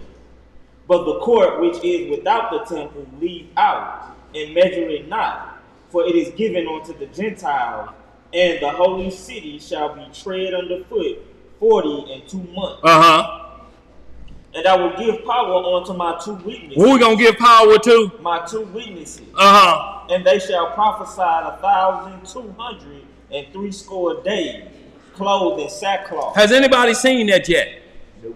Then this war is too early if this the Magog and Gog moving on you. Go ahead, what else to say? Verse 4. Yeah. These are the two olive trees and the two candlesticks standing before the God of the earth. So standing before the God of the earth. So the God of the earth is Messiah because he's the God of heaven and earth. He's just their representatives on earth like Moses and Aaron was. Remember, you can't talk about Ezekiel 20:33 because it said it will be just like Egypt. We had two to go to Pharaoh, didn't we? He was an Antichrist. In mirror image, if the deliverance has to be the same, then everything must be the same. Two witnesses got to go to who calling themselves God on earth. Read some more. And these are two olive branches that's mentioned in Zechariah 4:2. Let's go ahead, read some more. Verse 5. Yeah. And if any man will hurt them, fire proceedeth out of their mouth, and devoureth their enemies. And if any man will hurt them, he must in this manner be killed. So, have y'all seen anybody that come up against the men of the Lord and they just say, get out of here, and fire come out and burn them up? Now, if you know somebody got some real bad breath, you may have seen the look like they was getting burned up, but they wasn't. It's just like, man, you say that's hot, don't you? Man, you ain't it. But that ain't the fire it's talking about. Let's read some more. Verse 6. Yeah. These have power to shut heaven, that it rain not in the days of their prophecy, and have power over waters to turn them to blood, and to smite the earth with all plagues as oft as they will. Now, this mirroring what happened in Egypt, then Aaron and Moses had that same power to do these same exact miracles. Yep. So when you read Ezekiel 20:33, and he said it has to be exactly like Egypt, the only difference is y'all already in the wilderness of the people. We were in the wilderness of the people when we left Egypt. We went through wilderness of people. It was like the old movie Warriors. If any of y'all, some of y'all ain't old enough, but y'all Google it. That was a gang that had to move through parts of New York and fight other gangs. When you see us going through the wilderness, to get home, we was knocking off the Amorites. We knocked this crew off. We knocked that crew off to get to Jerusalem. The wilderness wasn't a pleasantry like they trying to make it out today, like we gonna be sitting back. Baby, put some grapes in my mouth. Lord say we're gonna do like this. Give me a jug of that wine. Give me a jug of that wine. Then what use is the kingdom if you're having the kingdom in the wilderness? It don't make sense, do it? No. Let's read some more. Where we at? Verse 7. Yeah. And when they shall have finished their testimony. What they gonna finish? Their testimony. The beast that ascended out of the bottomless pit shall make war against them, and shall overcome them and kill them. So just like we read the beast, and the Antichrist, 2 Thessalonians say, he's coming for perdition. Perdition is that level of heaven on the opposite side of paradise, on the good side where the souls go, Revelation 6:9, the souls underneath the altar, they're on the other side of that. That's where he's coming from.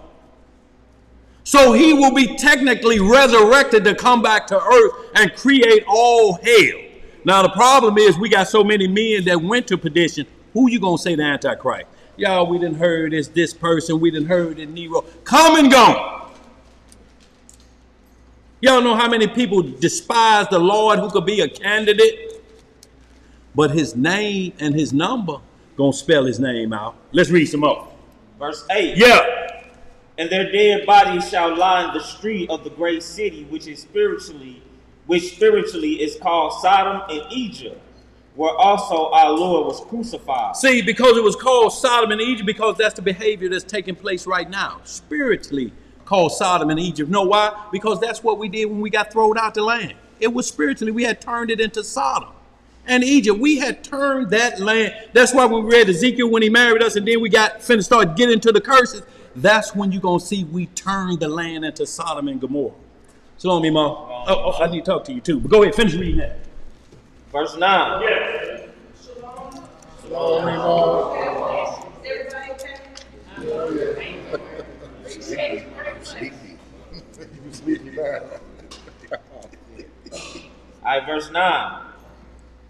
And they of the people and kindreds and tongues and nations shall see their dead bodies 3 days and a half, and shall not suffer their dead bodies to be put in graves. And they that dwell upon the earth shall rejoice over them, and make merry, and shall send gifts one to another, because these two prophets tormented them that dwell on the earth. And after 3 days and a half, the spirit of life from God entered into them. And they stood up on their feet, and great fear fell upon them which saw them.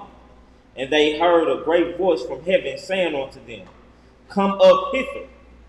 And they ascended up to heaven in a cloud, and their enemies beheld them. And the same hour was there a great earthquake, and the 10th part of the city fell. And in the earthquake were slain of men 7,000. And the remnant were affrighted. Is that how you pronounce it? Affrighted? Yeah. Affrighted. And gave glory to the Elohim of heaven. The second woe is past. And behold, the third woe cometh quickly. What coming quickly? The third woe cometh quickly. What verse you in? Verse 14. Yeah. And the seventh angel sounded. Uh-huh. And there were great voices in heaven, saying, The kingdoms of this world are become the kingdoms of our Lord. See right here again, that's the seventh trump, y'all. Right before the second coming. That's what we read in Thessalonians, at the last trump. Mm-hmm. See, even the people that teach rapture doctrine, they teach pre-tribulation. We'll be going before the tribulation. Their favorite scripture is 1 Thessalonians chapter 4, 13 through 16. And the only part they read, and we'll be in the Lord in the air forevermore. And then you just ask them, in the air where? Boy, gone to heaven. Boy, gone to heaven. But you know what they don't read before that? It reads the words, at the last trump. Then you be in the air. Where you going to be for the 6 trumps? That's what we asking. Let's read some more, bro. Go ahead. It says, And he shall reign forever and ever. Uh-huh. And the 24 elders which sat before God on their seats fell upon their faces and worshiped God, saying, We give thee thanks, O Lord God Almighty, which art and was and art to come. Right. Because thou hast taken to thee thy great power, right, and hast reigned. And the nations were angry, and thy wrath is come, and the time of the dead, that they should be judged, and that thou shouldest give reward unto thy servants the prophets, and to the saints, and them that fear thy name, small and great, and shouldest destroy them which destroyed the earth. And the temple of God was opened in heaven. What was the temple of God opened at? In heaven. Not on earth. Go ahead. And there was seen in his temple the ark of his testament. And there was lightnings and voices and thunderings and an earthquake and great hail. So we ain't seen none of that yet. So this war ain't yet. This just Putin grabbing his land back. It's just nation against nation. That part. The rumors of wars are, we're saying, there's rumors flying out there that this is what we just read. Yo, it's the second coming. That's a rumor of the war of the second coming, because that's going to be a war. Christ coming with his army. Ain't that a war? What you're throwing out is fake news that's going to happen based off of what Putin is doing now in his own land. That's a rumor. That's fake news, y'all. Let's tie it up with Revelation 20, y'all. We'll close out, because Revelation 20 going to put everything of the wars in their perspective. Not saying this ain't what he's doing is not what's written. It's nation against nation, though. Half of those people, Ukraine broke away from Russia. They still the same people. America broke away from who? Britain. They the same people. Let's read some more, y'all. Let's finish this off in this Revelation 20. And we're going to close on out, y'all. We're just going to read the first couple verses. Revelation chapter 20, verse 1. Yeah. And I saw an angel come down from heaven. Where he come down from? Come down from heaven. Having the key of the bottomless pit and a great chain in his hand. And he laid hold on the dragon, that old serpent. That old what? That old serpent. Which is the devil and Satan, and bound him 1,000 years. So it's talking about that same old serpent in the garden, and bound him 1,000 years. Now, if we leapfrog prophecy and make this Gog and Magog war now, then that means he's been locked up for 1,000 and he's let out, because he's the one that deceives Gog and Magog to come against Israel. If that is happening now, we missed 1,000-year millennium, y'all. This is peace. We missed it. The Messiah's on this earth, y'all, and we still don't know who he is. He out right now giving miracles, and y'all, then the comfort we feel is then, I guess, Aleve is the doctor.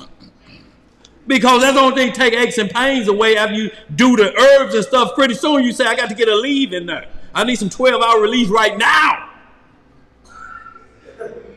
Let's read some more. Verse 3. Yeah. And cast him into the bottomless pit. Where he cast him at? Into the bottomless pit. And shut him up, and set a seal upon him, that he should deceive the nations no more, till the 1,000 years should be fulfilled. And after that, he must be loosed a little season. He must be loosed a little season.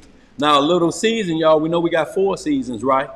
Messiah tell us to store up a season of wealth. He said, if you just have a season of your bills, you will be okay. A season is 3 months, 4 seasons in a year.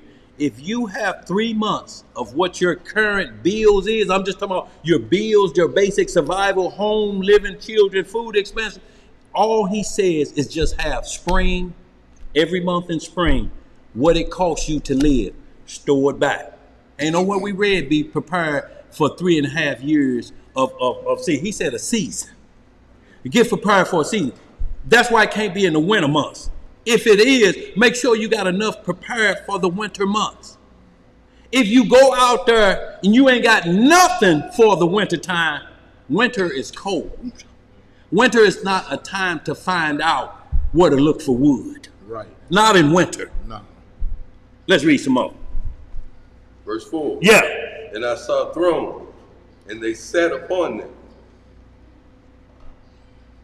And judgment was given unto them. And I saw the souls of them that were beheaded for the witness of Yahushua. And for the word of Yahweh. See how both of them, not only witnesses for Yahushua, but also the word of God, that they put them to death about those two. We put you to death because of the high priest of the order of Melchizedek and the word that was given to him. Same individual, technically. Go ahead. And which had not worshipped the beast, neither his image, neither had received his mark upon their foreheads or in their hands. And they lived and reigned with Christ 1,000 years. So now, if Gog is moving on them like they saying it, we done missed all of this, y'all. Y'all done missed y'all mansions. Y'all done missed everything. Y'all done missed nations coming up to Jerusalem and bowing to you. Something we done missed because the job is requiring that we bow to them. Be here at 8 o'clock like we told you. You're getting fired. Right. I ain't told them that yet. I ain't told my supervisor, you better hold up, swole up. I'm in charge now. Bow down, supervisor. Let's read some more. Where we at? Verse 5. Yeah.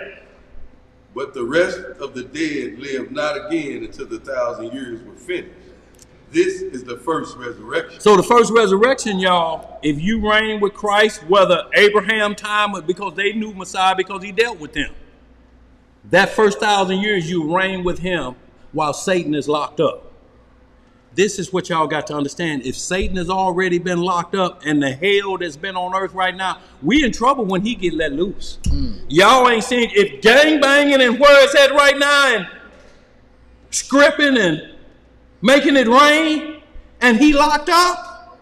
Get ready for Negroes to be typhooning in the strip club. Oh, yeah. I got all my wealth, all the insurance policy. I got all that money, all the pension money. I'm going to make it typhoon. And it's gone. If it's this wicked now, if they walking around in butt-out jeans and got children on dog chains and he's locked up, what can we expect when he turned loose? Let's read some more, y'all. Let's finish this up. Yeah.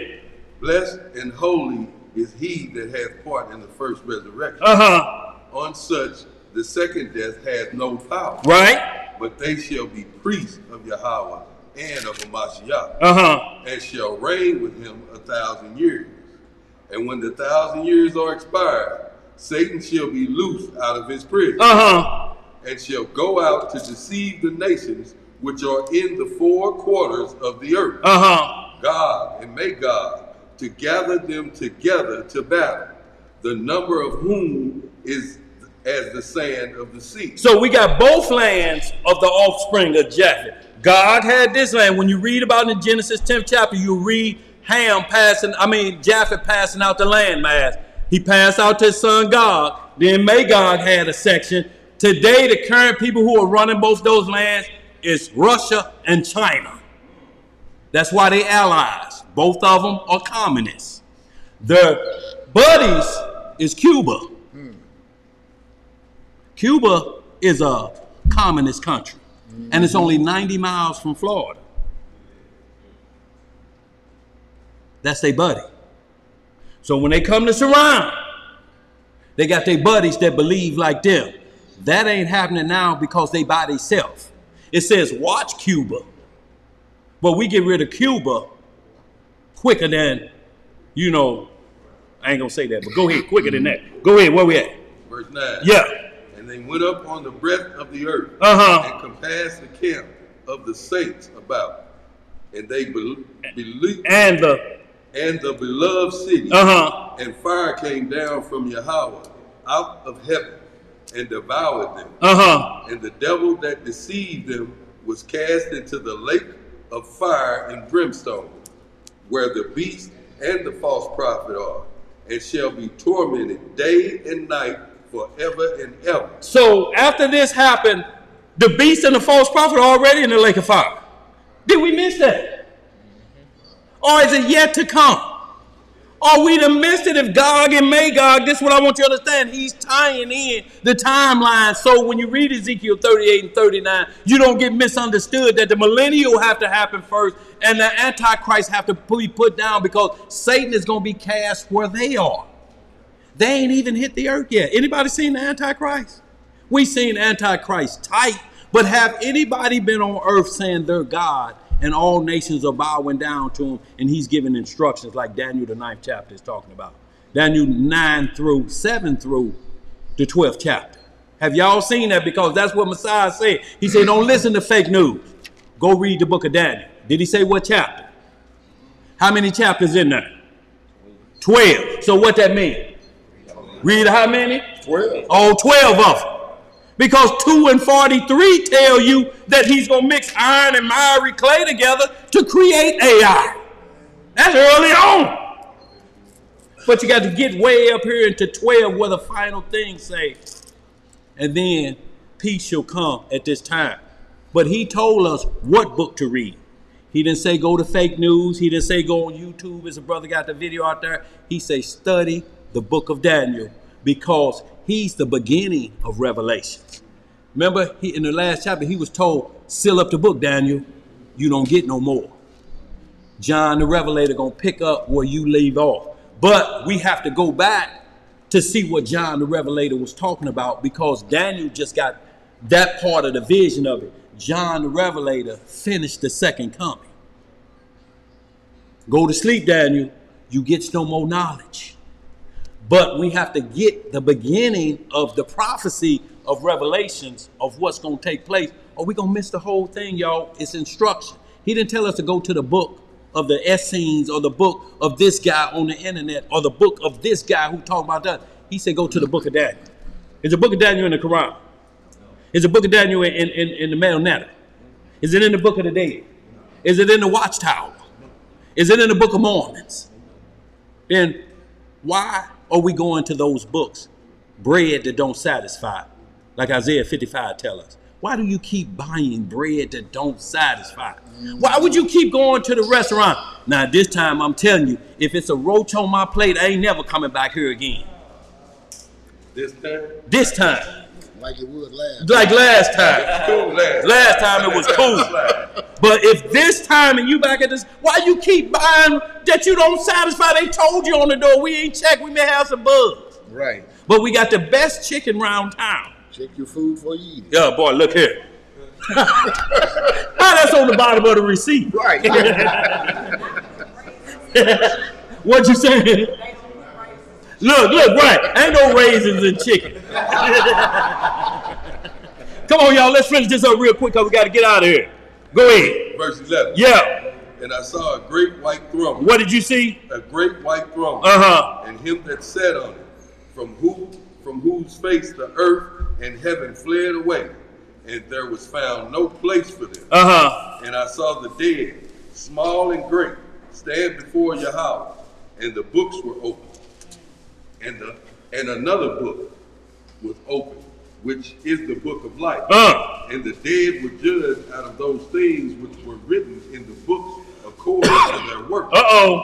And the sea gave up the dead which were in it, and death and hell delivered up the dead which were in them. And they were judged every man according to their work. Now let's see what happened to death and hell. Because if this was that, then we done already missed this. It should be no more death on earth. Let's get some more. If you saved or you're saying you're saved, there should be no more death on earth, because it said that can't happen until death is what? Let's read that verse. Verse 14. Yeah. And death and hell were cast into the lake of fire. This is the second death. And whosoever was not found written in the book of life was cast into the lake of fire. Boy, look here. So the books are open after the 1,000-year millennium. Satan, his boys are already in there. So if this, the Antichrist coming, y'all, we cannot go for fake news. I know everybody wanted to be Ezekiel, y'all, but we had the same thing, the same problem with Jeremiah 50 and 51 that people were saying when Persia come against America. Shoot arrows. They wanted Iran and Iraq to be that so bad and come and get America so we can go home. They had already, this the war, y'all, we finna go. That war lasted less than 40 days before George Bush said, put the pounding on it. They dropped cruise missiles for 30 days, 24 hours a day. They were raining bombs down on them till the soldiers started coming out like this. Because you can't go get no more supplies and wave. Boy, they was waving white flag like this. And guess where they found Saddam at? Who threatening that what he gonna do, how he gonna fulfill this prophecy, and got half the Negroes over here in America waiting on him. In a hole with 780,000 American dollars. Rats down there in the hole with it. Then when they drug him up out of there, boy, it looked like he had took a bath. Well, he hadn't took a bath. But when they drug him up out of there and then they hung him. And guess what George Bush did? Took that pistol of his, that solid gold pistol, just like his great granddaddy Prescott Bush took, what's that Indian name? No, Sitting Bull or Chief somebody. I know. Cochise or one of them, maybe Sitting Bull, but he got his skull and stuff in his as a trophy. Yo, we talking about Esau, the descendants of Esau, that no war. You think I'm worrying about some man here talking about he gonna have the mothers of all war and we feeding your people? I'll put sanctions on you right now and run you out of business. America putting sanctions on Russia right now. No oil. Now it's going to cost us oil and gas. Gas is $4 a gallon now. Yep. But they done froze his bank accounts. I want y'all to think right now when you go in there and you know you got money on that card and they tell you it's been declined. What you mean? Sir, it's been declined. You better try that again. They can swipe till tomorrow. When they lock your account, it's locked. Ain't nothing you can do about it. 1 cent. Oh, a ruble worth 1 cent. And it's going to say insufficient funds. That's what it's going to say, Gaddy. What you got back there, bro? We finished that, right? Yeah. Last one, Amos 5:18, y'all, we'll close out. What happened now? Yeah, well, look, that's what the market of the beast is about. No man buy, sell, or trade, rich or poor. It don't matter how much money LeBron got. It don't matter how much money Kanye got. It don't matter how much the Rockefellers got. When the mark of the beast come, all them bow to the chief Fed.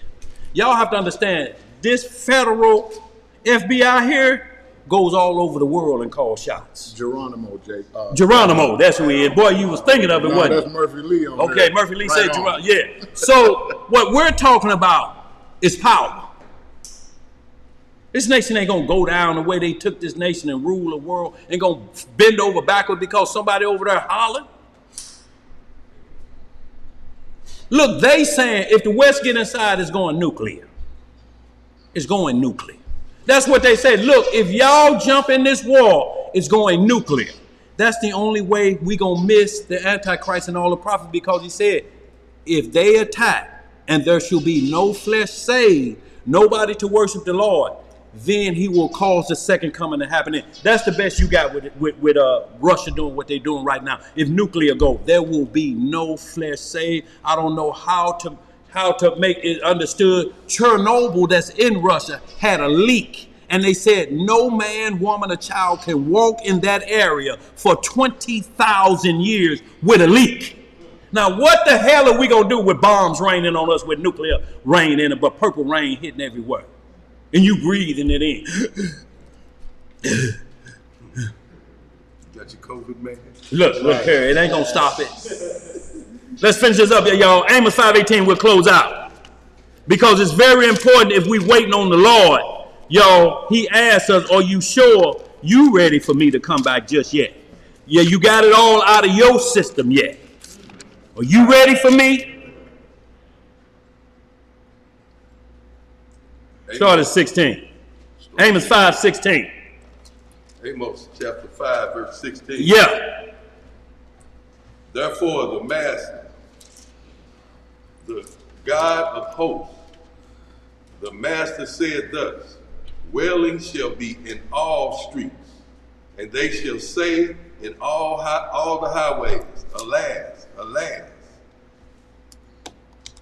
And they shall call the husbandmen to mourning, and such as are skillful of lamentation to wail. So we calling all the funeral directors. Y'all understand that? They that are skilled in what?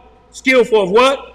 Lamentation to wail. Yep. And mourning, a husband to mourn. That means funerals happen. They call funeral directors. Let's read some more. And in all vineyards shall be wailing, for I will pass through thee, says the Most High. Woe unto you that desire the day of the Lord. To what end is it for you? That's the gift. Who desiring the day of the Lord? Who want the Messiah to come back? Right. The question then is, what day is that for you? What is going to happen to you when the books are open? Right. Let's read some more. The day of the Lord is darkness and not light. Y'all see that? Let's go ahead. As if a man did flee from a lion and a bear met him, or went into a house and leaned his hand on the wall, and the serpent bit him. Shall not the day of the Lord be darkness and not light, even very dark, and no brightness in it? So y'all, we have to understand, do you want the day of the Lord? And we in the state of mind that we in right now. Do you want it? Wait a minute. You don't want him to come right now in the state that we in. We got to be presented as a church without spot or wrinkle. Y'all understand what I'm saying? There's like people out there saying right now, well, they doing their perm now. We don't care about that. If they can if they will let no man judge them, if they Colossians 2:16, if they can let no man judge them on why they doing Purim this week, then they are covered. They can explain why we're doing it this week. We have to be able to explain why we're doing it on March the 16th and let no man judge us, but it's going to be based off of what we're taught. That's what it means, let no man judge you. How you going to let somebody tell you y'all doing it on the wrong day? If you've done your homework, you should be on the right day, because everybody got to be tracking the moon according to, or the time that it's according to when you're supposed to do it. Or we going to find ourselves in trouble waiting on the Lord or trying to rush his second coming, and we know we ain't in the shape for it. Mentally, we ain't in the shape for it. We're trying to get our bodies together. You think you can go to the gym and that's going to get you prepared for the antichrist? When the antichrist say, put 500 on that rack, and he get up under there and do like this, and then throw it down, and you sitting up there like this. Yeah, you got some juice. You ain't going to even be able to handle the antichrist. What are you going to do on the day of the Lord when he shakes the kingdoms? Everybody going to get shook up. Not just the dark side. Everybody's going to get shook up. You're going to know he's here. Oh, satellites coming down. Oh, look here. You're going to find out that what they were taking a picture of was just a hairy man with blackface on running through the woods. You're going to find all that out. Y'all, we got any more questions or concerns before we close out? One question. Okay. Sister Maggie trying to get a question answered real quick. Shalom, Sister Maggie. I think it has some. She was going to retype it, but it's up in here. It says the key the angel brings to lock Satan up for 1,000 years. That's her question. Well, what is it? It's the same thing you read in the book of Tobit when he locked up that demon that was tormenting that woman, that was killing all her husbands. Mm-hmm. Raphael took him and locked him up in Egypt. If you watch the movie, Amadeus, if you watch the movie called, what's the movie that had the mummy? They show you how they bound demons in the earth in Egypt and different things. Look, Hollywood already running it. We just ain't watching it for scriptural wise. That's where they getting their writings from. If you watch how they bound the mummy, but the mummy was let out. Remember? They let the mummy out through chantings and different things. They let him out. The Antichrist, yeah. Go ahead. Go ahead, read it. It says God's warrior. It's written to you, brother. It's written to all. Yeah. The key to death that Yahshua got from the gates of hell when he descended for, reading it verbatim, is this the key that angel brings back in Revelations to lock Satan up for 1,000 years? No, it has nothing to do with that. Y'all, what we're talking about is spiritual lockdown. Get into the book of Enoch. Tell him get into the book of Enoch. He's going to tell you when he rolls through the levels and he saw them same angels that were locked, hanging in darkness. So he said, who was that? And they say they were just suspended in darkness. Just suspended. I want you to think just hanging in midair, and the darkness is so thick, you can grab it. You can clutch darkness in your hand. What's that in your hand? Darkness. And you let it out. That's how dark it was. I'm talking about where there's zero light there. And they asked him, can you pray for us on your way up? They were locked on that level, the watchers were, because they are of that realm. Down here, when a demon come down here to get you, they lock him up underground in prison, so to speak, supernaturally. It's not a key that the city give out you, the key to the city. It's not that. It's a spiritual key that is power that says you're bound for 1,000 years. It's the same power you have to bound sin or to release it. You can say you gone, or I'm going to keep you right here, or you locked up. It's spiritual power, y'all. The keys are supernatural. It's the command of the voice that bounds him. Go to there and don't move till I tell you to come out. When you come out, you're going to come out of here to the lake of fire, and they're bound. Well, Satan only had a limit to be bound for 1,000 years. His true judgment comes, Isaiah 65, verse 20 on down. And then after Messiah come and take him out, then you see what was mentioned in Genesis 3:16. It'll say, then shall the dust be the serpent's meat. But before that, say the wolf got to lay down with the lion again. This going to eat straw like the bullock. Then Satan will be cast into the lake of fire at that point. And then he shall eat the dust. Those who will burn up by the Most High who believed in him, that's what he'll feed off. Because snakes don't eat dust. Right. They taste dust to see where the food went. I can smell it. His feet, he left DNA right here. It's a mouth somewhere around. He lick his tongue and taste that dirt. And then he go over here and say, there he is right here. I can smell him even closer. So that dust will be those destroyed that took the mark of the beast and were thrown in the lake of fire, because they'll be burned up. Technically, he'll feed off of the deceit of the people he deceived. The dust shall be the serpent's meat. The dead that didn't trust in Messiah. That's his meat. Y'all have to understand, when you got supernatural prophecy, Satan's punishment is not like ours. We only get 70 years. After that, we on house money.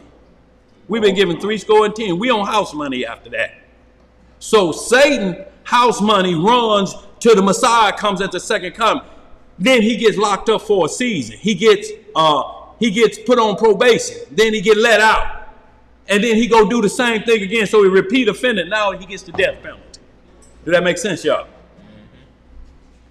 Y'all get into some Ezekiel 39, you'll see the same thing again. When Magog come, he's coming with other nations, just like Zechariah 14 say, all the nations got to come up and worship Israel. They're going to get tired of that. They're going to get tired, and they're going to get tired. You know why? Because they're going to feel after a few years, they got some civil rights. We ain't going to never get no civil rights. You have no civil rights coming through eternity. You must obey. Now get up to Jerusalem.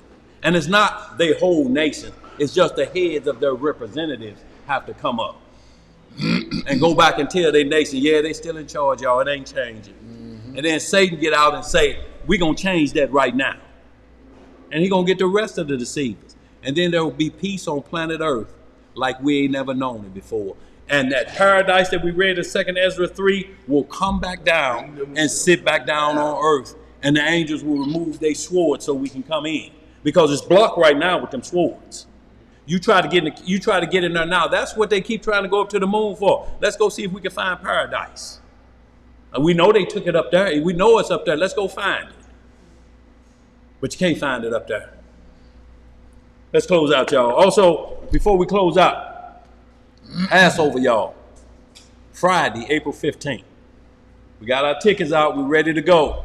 We need everybody that's online that will be coming to St. Louis, y'all, because we hate to do this, but we have to have a cutoff date for y'all. Because if we don't and we get a mad rush of 10 families coming to St. Louis, we may be short on land. Lamb has to be measured out so that we don't carry any over into the next day, or we have to burn it up. So there's going to be a cutoff date, most likely April the 1st, for the out-of-towner guests to let us know they coming. All we need to do is just get you on the list. For St. Louis, if you don't have it, we'll send out the price list for it. If you don't have it, all we need to do is get you on the list so we can count and know how many pans of food we need to have so the Passover is sufficient. Right. Y'all, we can't be lax in this. The teams are up and going, y'all. We had our second meeting, so y'all, things are going into motion. So now we got tickets. If any of y'all need to holler at me after class, or just call me, call Brother Ishua, Sister Naomi, or send out the link for the contacts. If you want a physical ticket, there's ways how to get, to purchase the tickets and different things. So read the list that'll come out. And anybody that coming from out of town, hit me up at judah@aol.com. That's all lowercase. I'm old school. Who still got AOL but me? Nobody. You? That's it?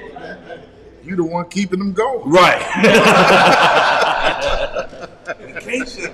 Right. We ain't want to though. Right. They tried to. So send it to us, y'all, and get us out. Y'all, let's do this in a timely manner so we don't have ourselves behind the 8 ball, y'all, because the Passover is what it would. It could be our last Passover. It's lining up just like the Messiah before he was crucified. We on the same count time. We on the same exact count time. Y'all understand what we said? What happened? What time is up to? Crazy. He gonna grab the box and start walking off. Did he start walking off? Yeah. This ain't church. This ain't like your regular church. The deacons Yeah. She had something about prices. What would she find the prices? We're going to send that out to you. Whoever online, send us an email that you were coming. We're not just posting it for the whole world to see. If you say you coming, shoot the email, and we'll put the contact list and the information of ticket costs for you. But if you're here in St. Louis, you'll get the St. Louis notification, and you'll have ways to get a physical ticket or however you want to deal with it. But you're here. We're just speaking of the out-of-town guests. We're not going to just say for everybody out there, here's the price list. If you decide to come, we'll release the information to you. Is that clear? Yeah. How you doing, Get Alive, Job in Israel? Feeling good like the Hebrew children, most high permission. Oh, good, Getty. I see you preparing. What your gas tank on empty is? I mean, the yellow light ain't on. I was just wondering because you look like you got on that maybe walking down the highway clothes. No, I'm just messing with you, Getty. Cause mine, the look, cause the yellow light on mine. I'm just messing with you, Getty. I'm just messing with you, Getty. No, not ours. That's $25 to the right car pull up. We cool up. How we looking, Tuba? We good, y'all? Yes, sir. All right. So y'all, Passover coming up. We got Purim March the 16th. We'll meet down here March the 15th to package up the gifts that we give to the poor. So we gonna meet down here on the 15th. Y'all want to get in some manpower? All you gotta do is come on down. We're gonna package up all the stuff, men, women, and children. You take whatever you want, drop it off to the homeless, but we need all hands on deck if you choose to get involved with it. The 15th of this month, we'll be right here packaging it up for the 16th and 17th of Purim. Right?